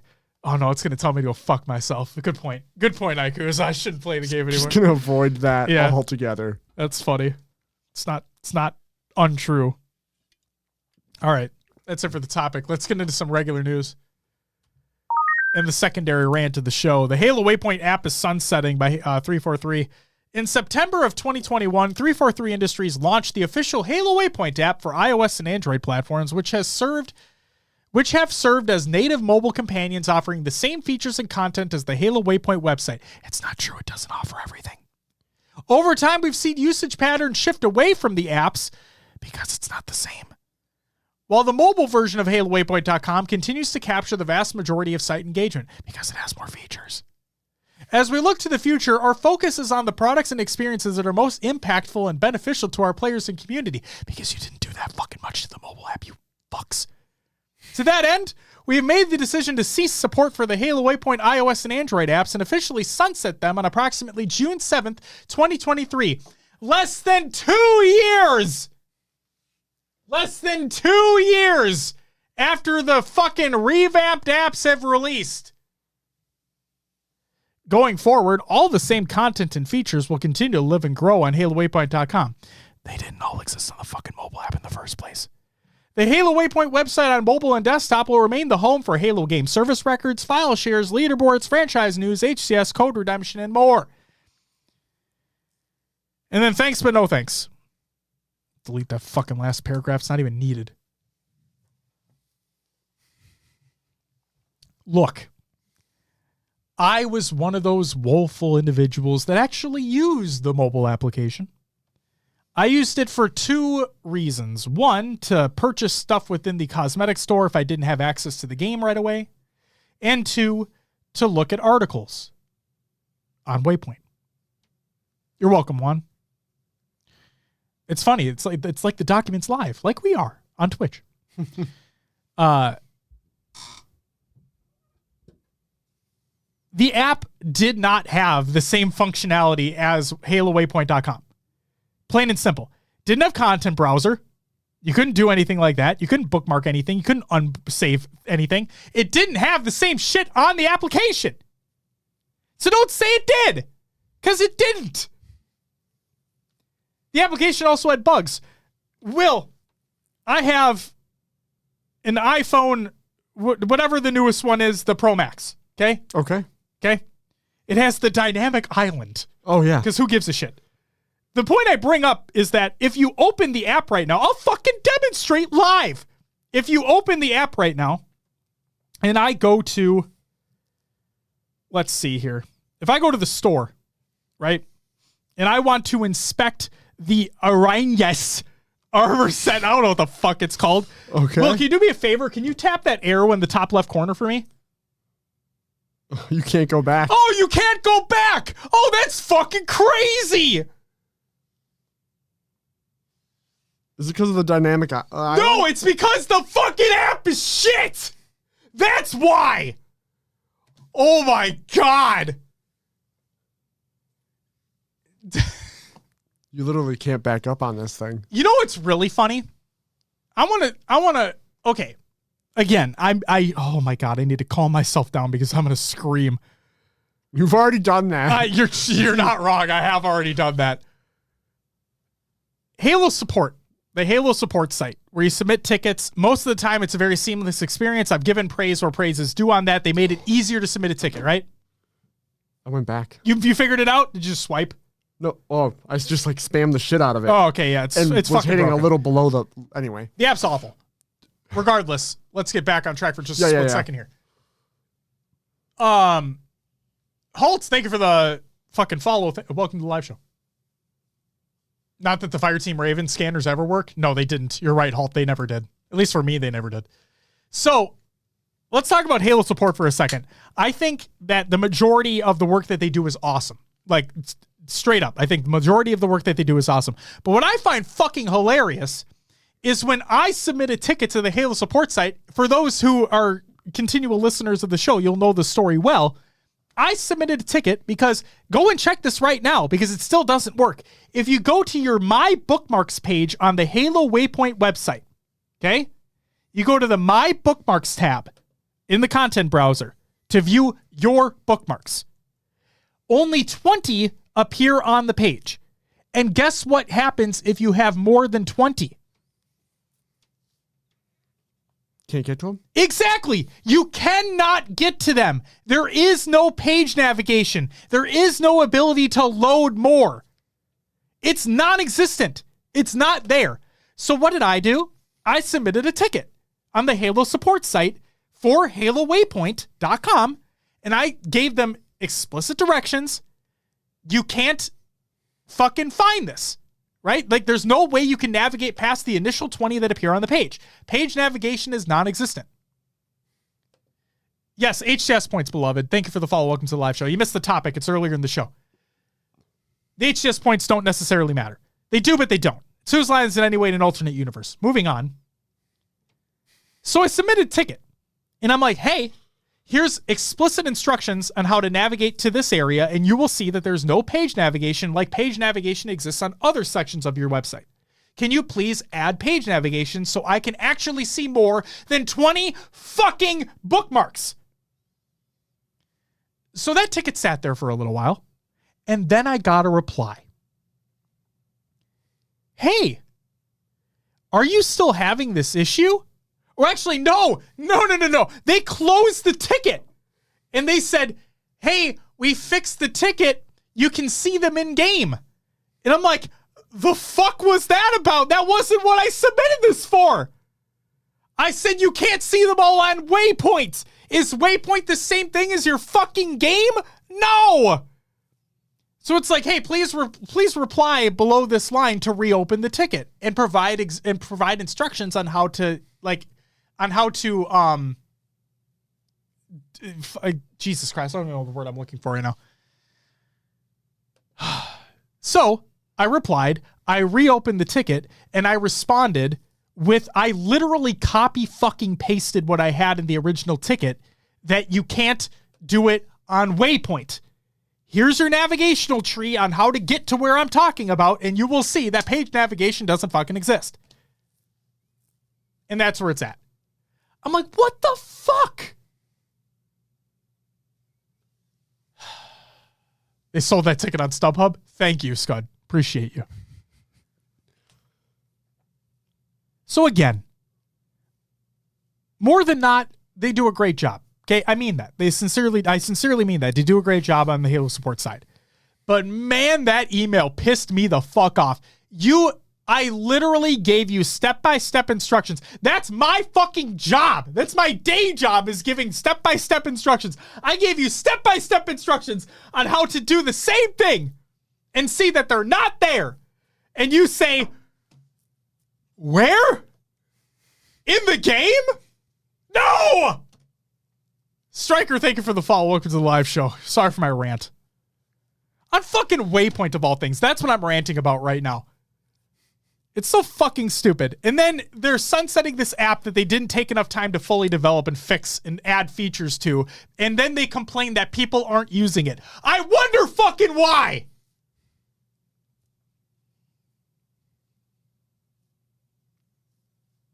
That's it for the regular news. Got our games to watch. I'm going to say the second thing first and the first thing second. So the second thing first is that the rocker is still bad. Do you know, Will, that there is a possibility that we don't qualify for champs 2 years in a row? Yeah, I do. The rocker are fucking bad. And the first thing that I'm saving for second, Fast 10. Oh, no. Fast and the Furious 10. Yeah. Is actually going to be 3 parts instead of 2. Why is that in God and Other Games? Because I didn't know where else to put it, and I'm putting it in the fucking show, baby! Does it need to be 3 fucking parts? Yeah! Jesus. Oh, man, the franchise that just won't die. They just keep milking. I love it. I love it. You know, they released the final trailer today for Fast 10. It's 4 minutes long of a trailer. I haven't even watched it. Woo! Jason Momoa's the bad guy. I know that. I still need to see Fast 9. Oh, God. You should watch Fast 9. Yeah. Yeah. Space. A recap of Fast 8 might be nice, too. A Fast and Furious movie marathon might be beneficial. With a little Hobbs and Shaw thrown in for good measure. I've watched 1 through 4. The 5th movie is not on any streaming sites. Fast 5. Fast 5, yeah. So I got to find my old DVD wherever the hell that is. And then continue. Was it Fast and Furious was 6? Or was that 4? That was 4.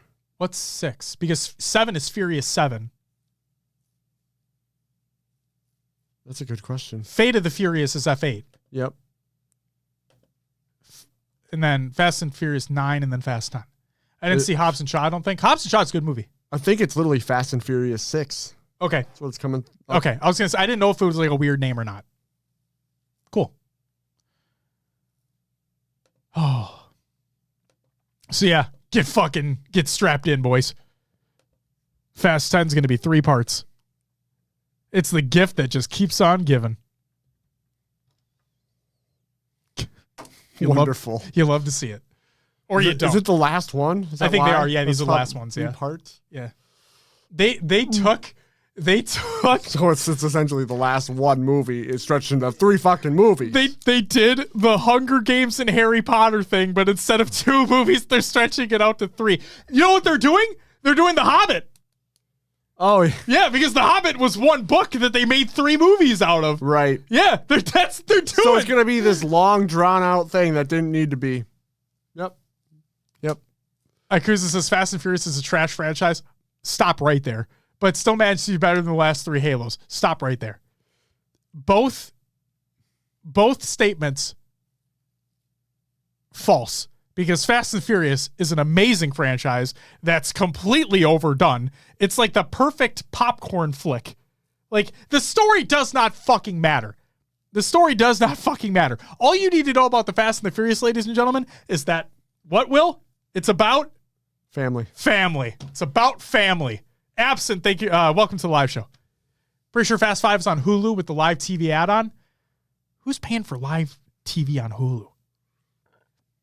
I bet there are people out there that do that, but yeah, I don't have that. I ain't one of them. Isn't 6 the one where Letty lost her memory? Yes. Will's fucking just on the money. Yeah. 4, spoiler alert here. If anyone, 4 is where she basically disappears. Yeah. 5, they're in Brazil. And then 6 is when Shaw shows up and you find out about Letty. Yep. Hurl, while you spoiled, I was about to start watching the 4th one. Shit! Oh, it's Herc. My bad. Herc XBL. And Ixtoxel and Herc. They guess for the follows. Welcome you to can the live still show. watch it. I didn't spoil the whole story. Just the main part. That thing's been out for, 10 years probably? God damn. Can't wait for the next Fast and Furious that is set in Mario Land. No. Next up, we need Mario Kart, the movie. I know that there's a cameo of Mario Kart in the Super Mario Brothers movie, which I still have not seen, so no spoilers for that shit. It releases digitally tomorrow. I'm super stoked. I have it pre-ordered ready to go already. I'm going to watch the fuck out of that.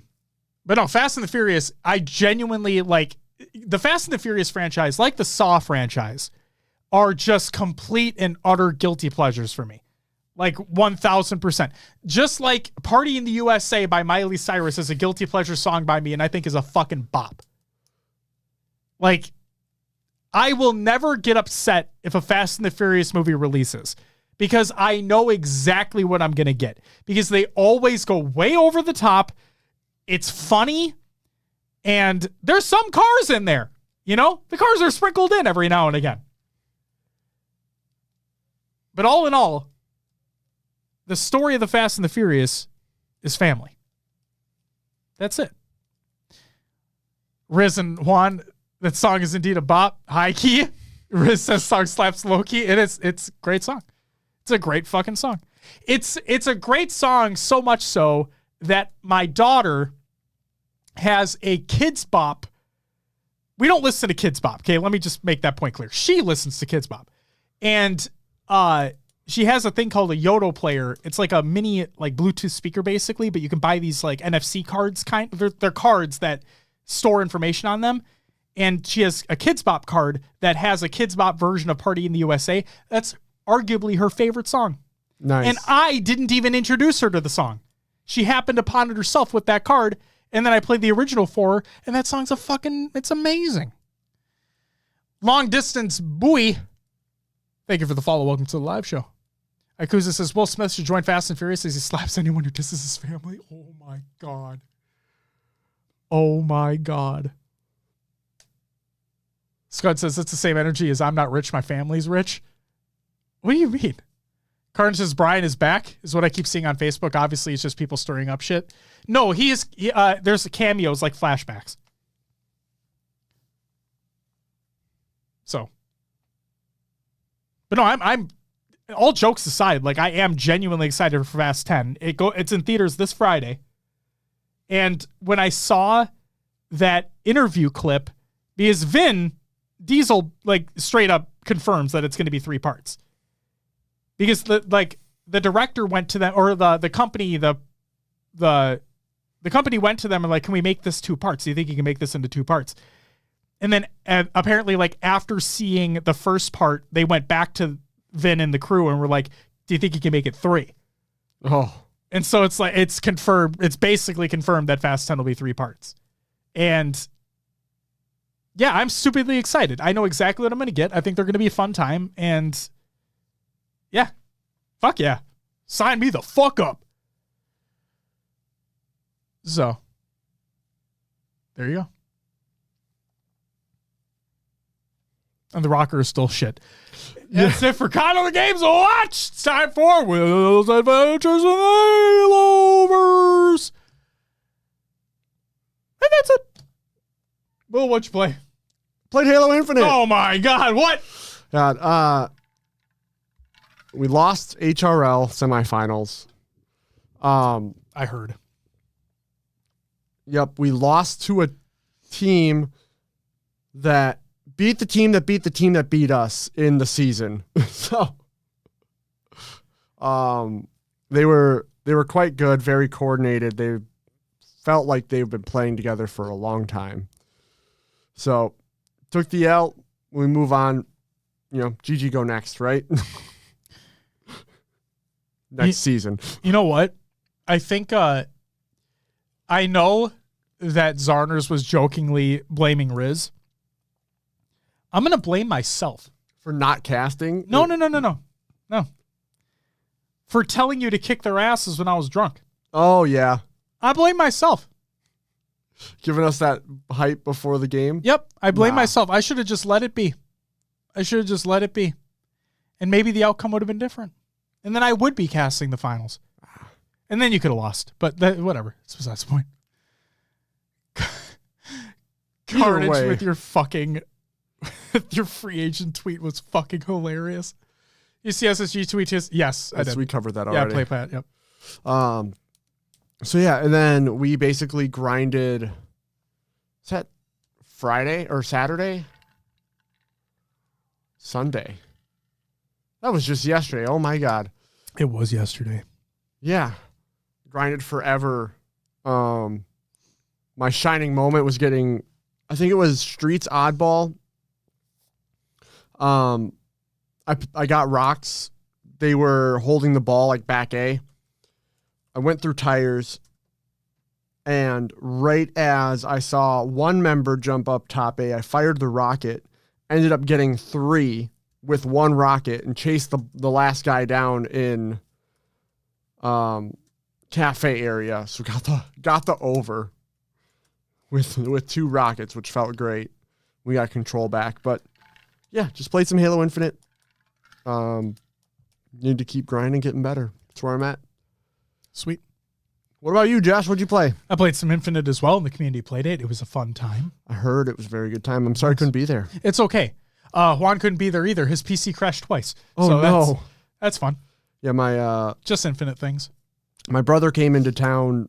I was hoping to be back by like 8:30, but he was getting his tattoo finished up, and we were supposed to go to dinner. His tattoo didn't finish until 8 when it was supposed to be done at like 6:30. Wonderful. So we're like, fuck. It's okay. So, yeah. It's okay. Your brother's in town? Yeah. Got to get that dinner. I hear you. Yeah. And then I also played some Breath of the Wild. Yes, Tears of the Kingdom is out. And yes, I will be playing it. But after 6 years of that game being released, over the weekend, I finally beat Breath of the Wild. Very nice. Yes. Felt great.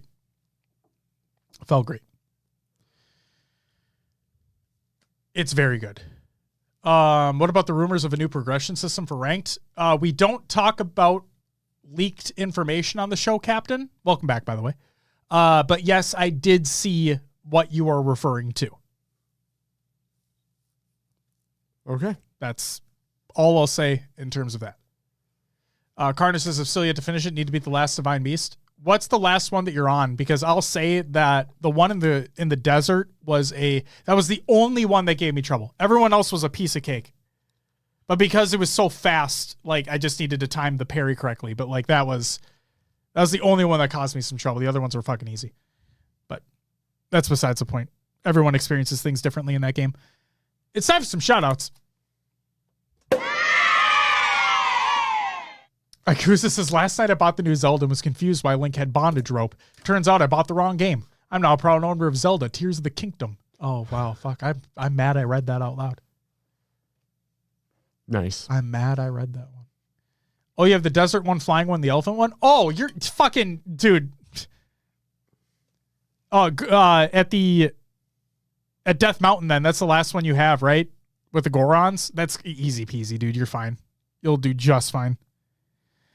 Shout out to everyone who joined in the community playdate. That was Daniel. Damn, Daniel. D Pancakes, Fox Too Quick, Carnage, Overkill, Riz, Snag, almost said Hole Daddy. He's a Hole Daddy. Swole Daddy. Swole Hole Daddy. And Zarners. Thank you guys for joining the playdate. Hope it was a fun time. Carnage, I can message you on Discord after this. Game Crazy John. Okay, I have a great feeling that has nothing to do with the game store that we used to live by. But like, does that just really bring me back? Holy shit. Real quick, Game Crazy John, thank you for the follow. Welcome to the live show. Quick story about the first part of your name that's not John. You managed to, no fucking way. No way it does have to do with that. No way! Game Crazy was my favorite store. That was where we went to the Halo 3 midnight release. Yes, it was. Fucking Lanky Sasquatch, listener of the show. Don't you know? Minnesota. Yeah. Check out your profile pic. Oh, it's Game Crazy. Dead ass. It's straight up. Oh my God. Holy shit. Oh, that's crazy. Game Crazy. Oh, I'll show myself out. No, seriously, that store was fucking awesome. That's a sign for my store when we closed it from the Archway into Hollywood Video. What stores did you manage, if you mind me asking? Like what area did you manage? We're in Minnesota, and it was an incredibly sad day when ours closed down. It was an incredibly sad day when ours closed down. It was easily one of the best places ever. Still has the sign. That's amazing. Oh my God, that's so fucking crazy. Holy Game Crazy. I didn't even mean for that to happen a second time. It just happened. Wow, that's insane. Oh my God. Talk about fucking deep cuts. Game Crazy, man. Wow. Ours was also attached to a Hollywood Video. Wait, I have a genuine question for you, John. I have a genuine question for you.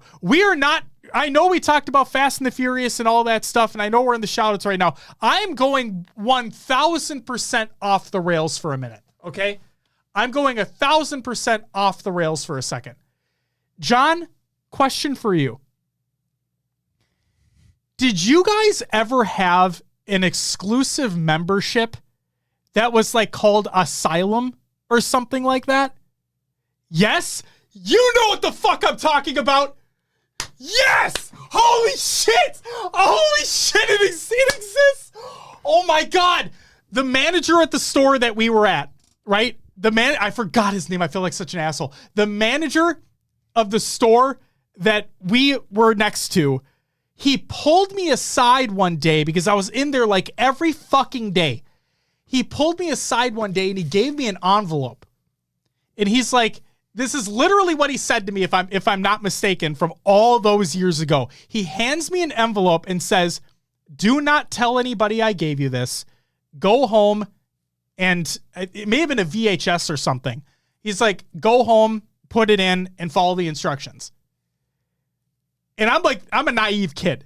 And he just hands me this nondescript envelope, and I'm like, all right, sure, yeah, I'll do that. And yeah, it was a fucking membership. It was called Asylum.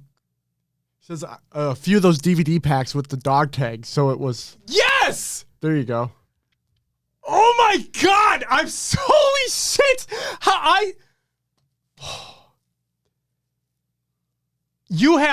This is going to sound so stupid. This is going to sound so stupid to everybody that is still listening / watching this right now. But I have been waiting to ask about that for years. And I know I probably could have just gone online and asked about it, but the literal fact that we have a former store manager to one of the greatest video game stores in existence, my mind is fucking blown right now. This, honest to God, Will, I'm not kidding when I say this. This might be top 5 favorite moments for me on this show. Wonderful. Glad you finally got to clear that up. Dude, I'm losing my mind right now. Holy shit.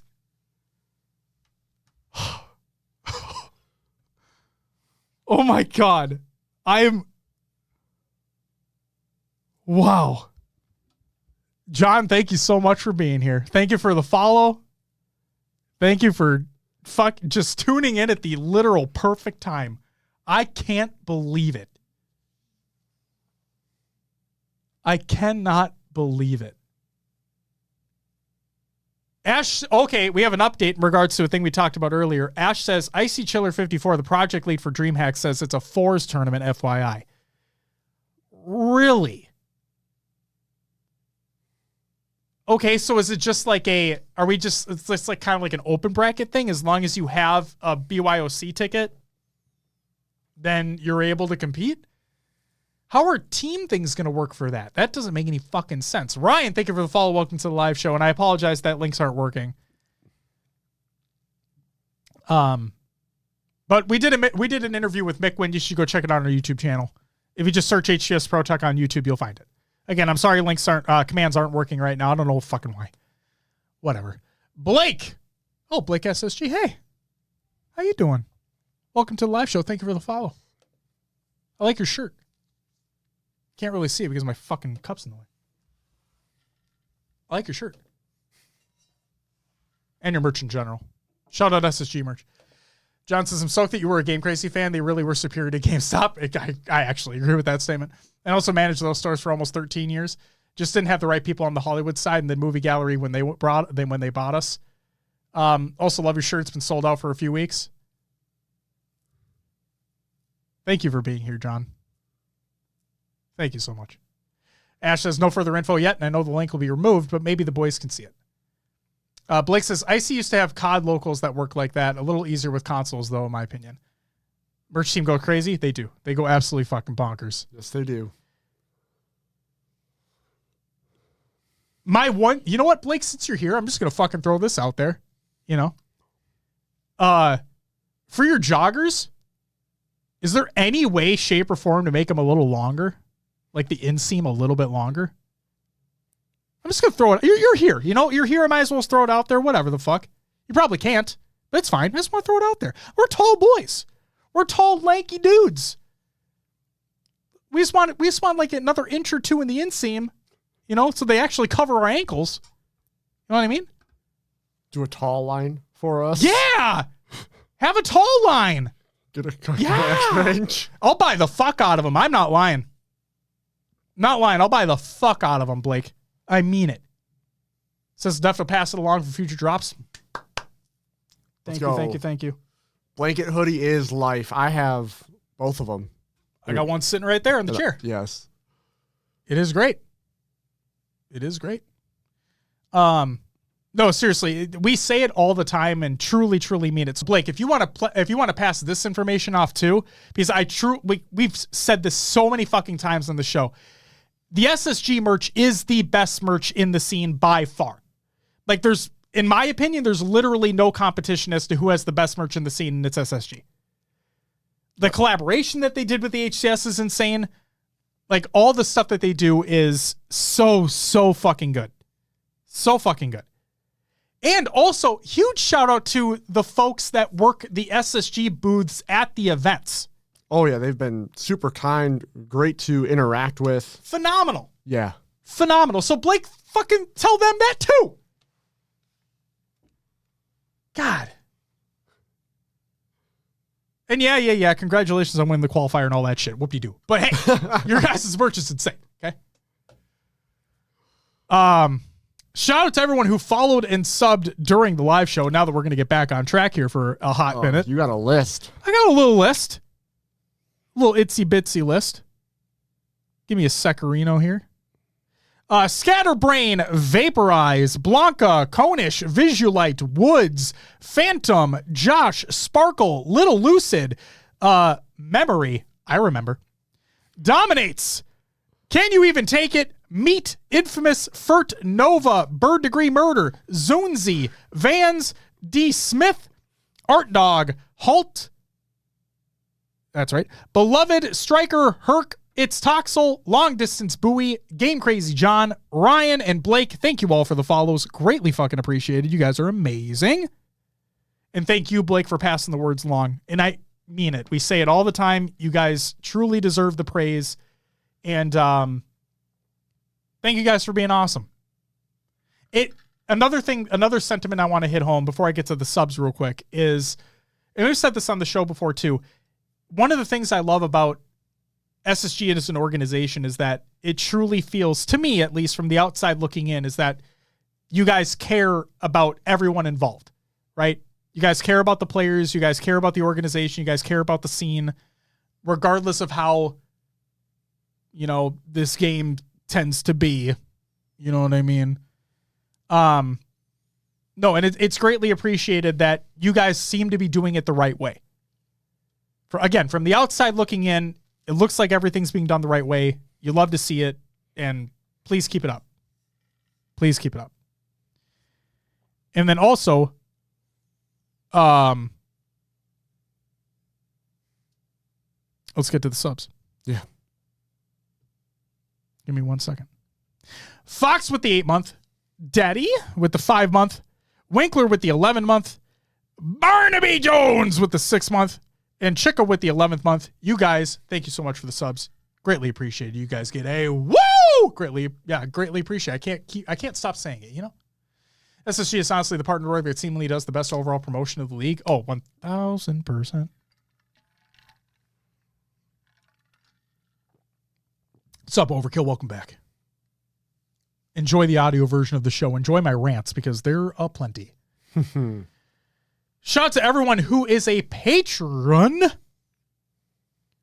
at the semi-pro and higher tiers. What those include Riz, Zarners, Obbyjoy, Mr. Smiley, High Tech Redneck, Wrath, Goalie Sniper, The Only Neeb, Heavy Rainfall, Elated Dartboard, and Carnage.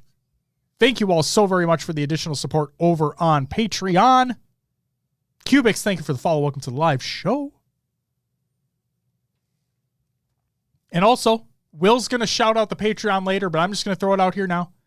If you're subbing to us on Twitch, thank you. That means a shit ton. Okay? But I say it every week, or at least I'm trying to say it every week.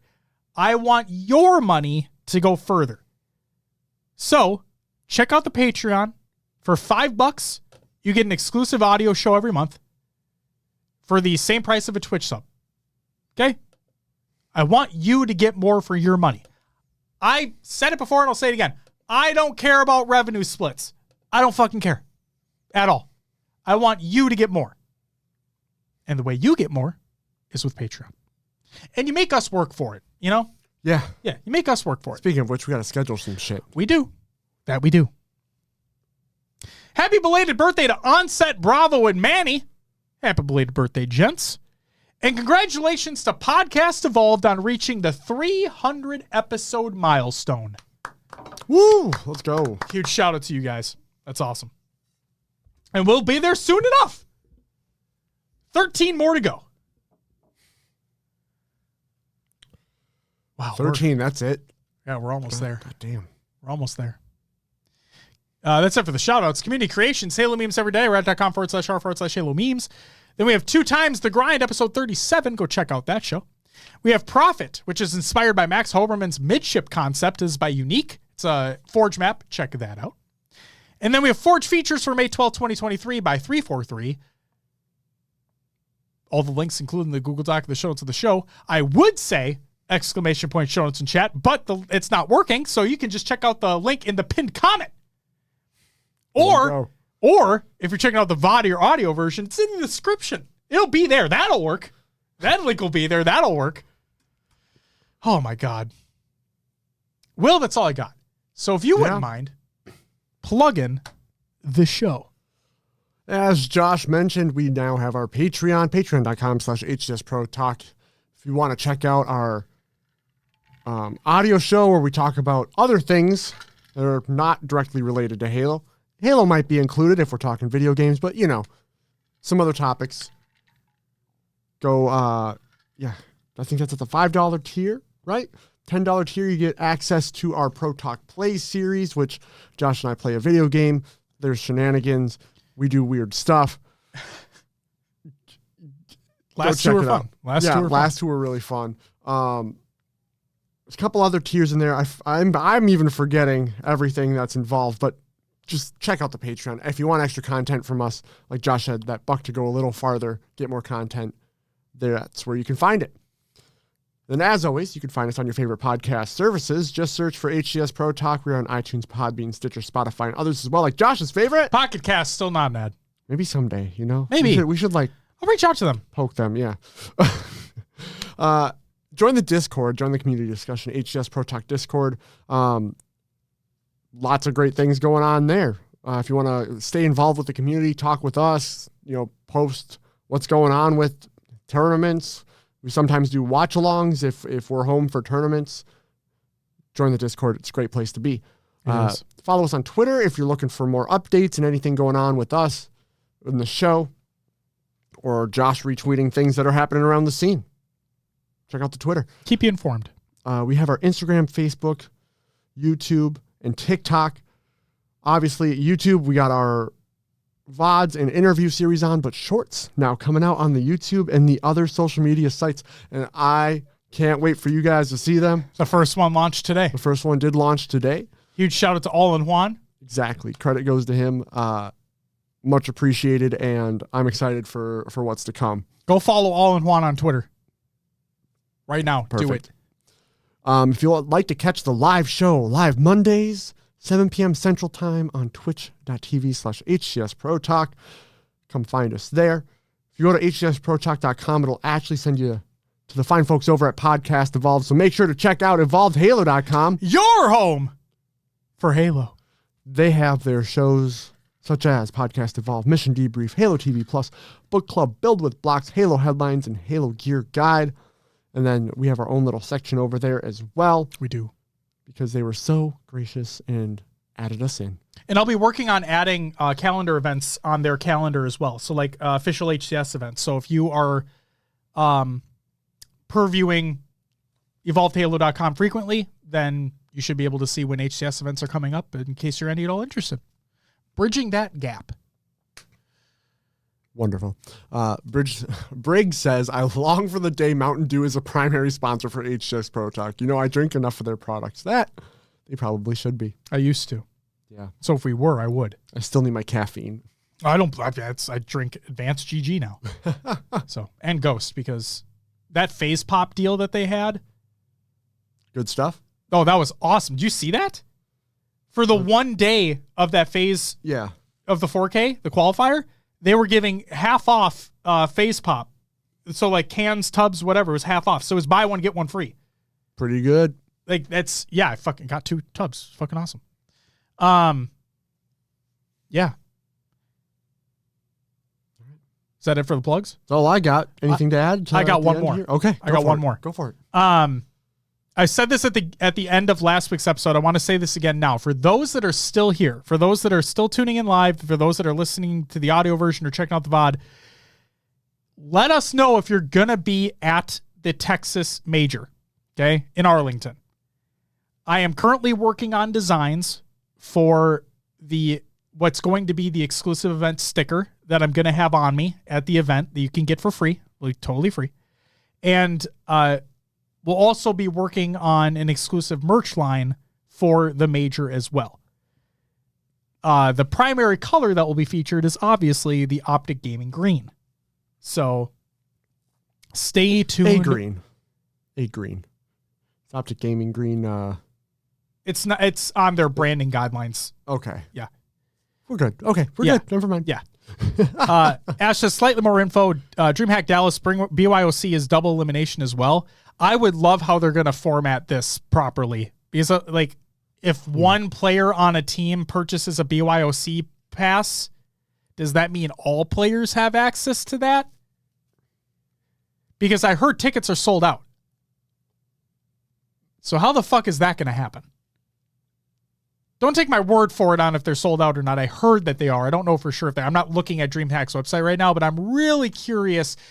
Ash says, yeah, they are. I'm really curious as to how they're going to do that. Otherwise, it's going to be like pickup teams, right? Like you see 3 other people with PCs that didn't know about this tournament because apparently it's just fucking been not halfway announced. Another communication problem. Not HCS's fault, but whatever. And how the fuck is this going to work? Whatever. We'll figure it out. So yeah, come find me to get an event exclusive sticker for free, and stay tuned for the merch line that'll be available on that weekend only for the Optic Major. It's going to be exciting stuff. Hope you enjoy it. Oh, that's all I got. So ladies and gentlemen, that's going to do it for episode 287 of HCS Pro Talk. I want to thank you very much for tuning in live if you're doing so. Thank you all for hanging out here, joining in the conversation, adding to the conversation, being respectful as always. And also, thank you all for tuning in to the VOD on YouTube if you're doing that, or listening to the audio version of the show if you're doing that on your favorite podcast service. We'll be back next week. But before I say that, Briggs asks, what would be more worth attending for spectators, the Dallas or Arlington event?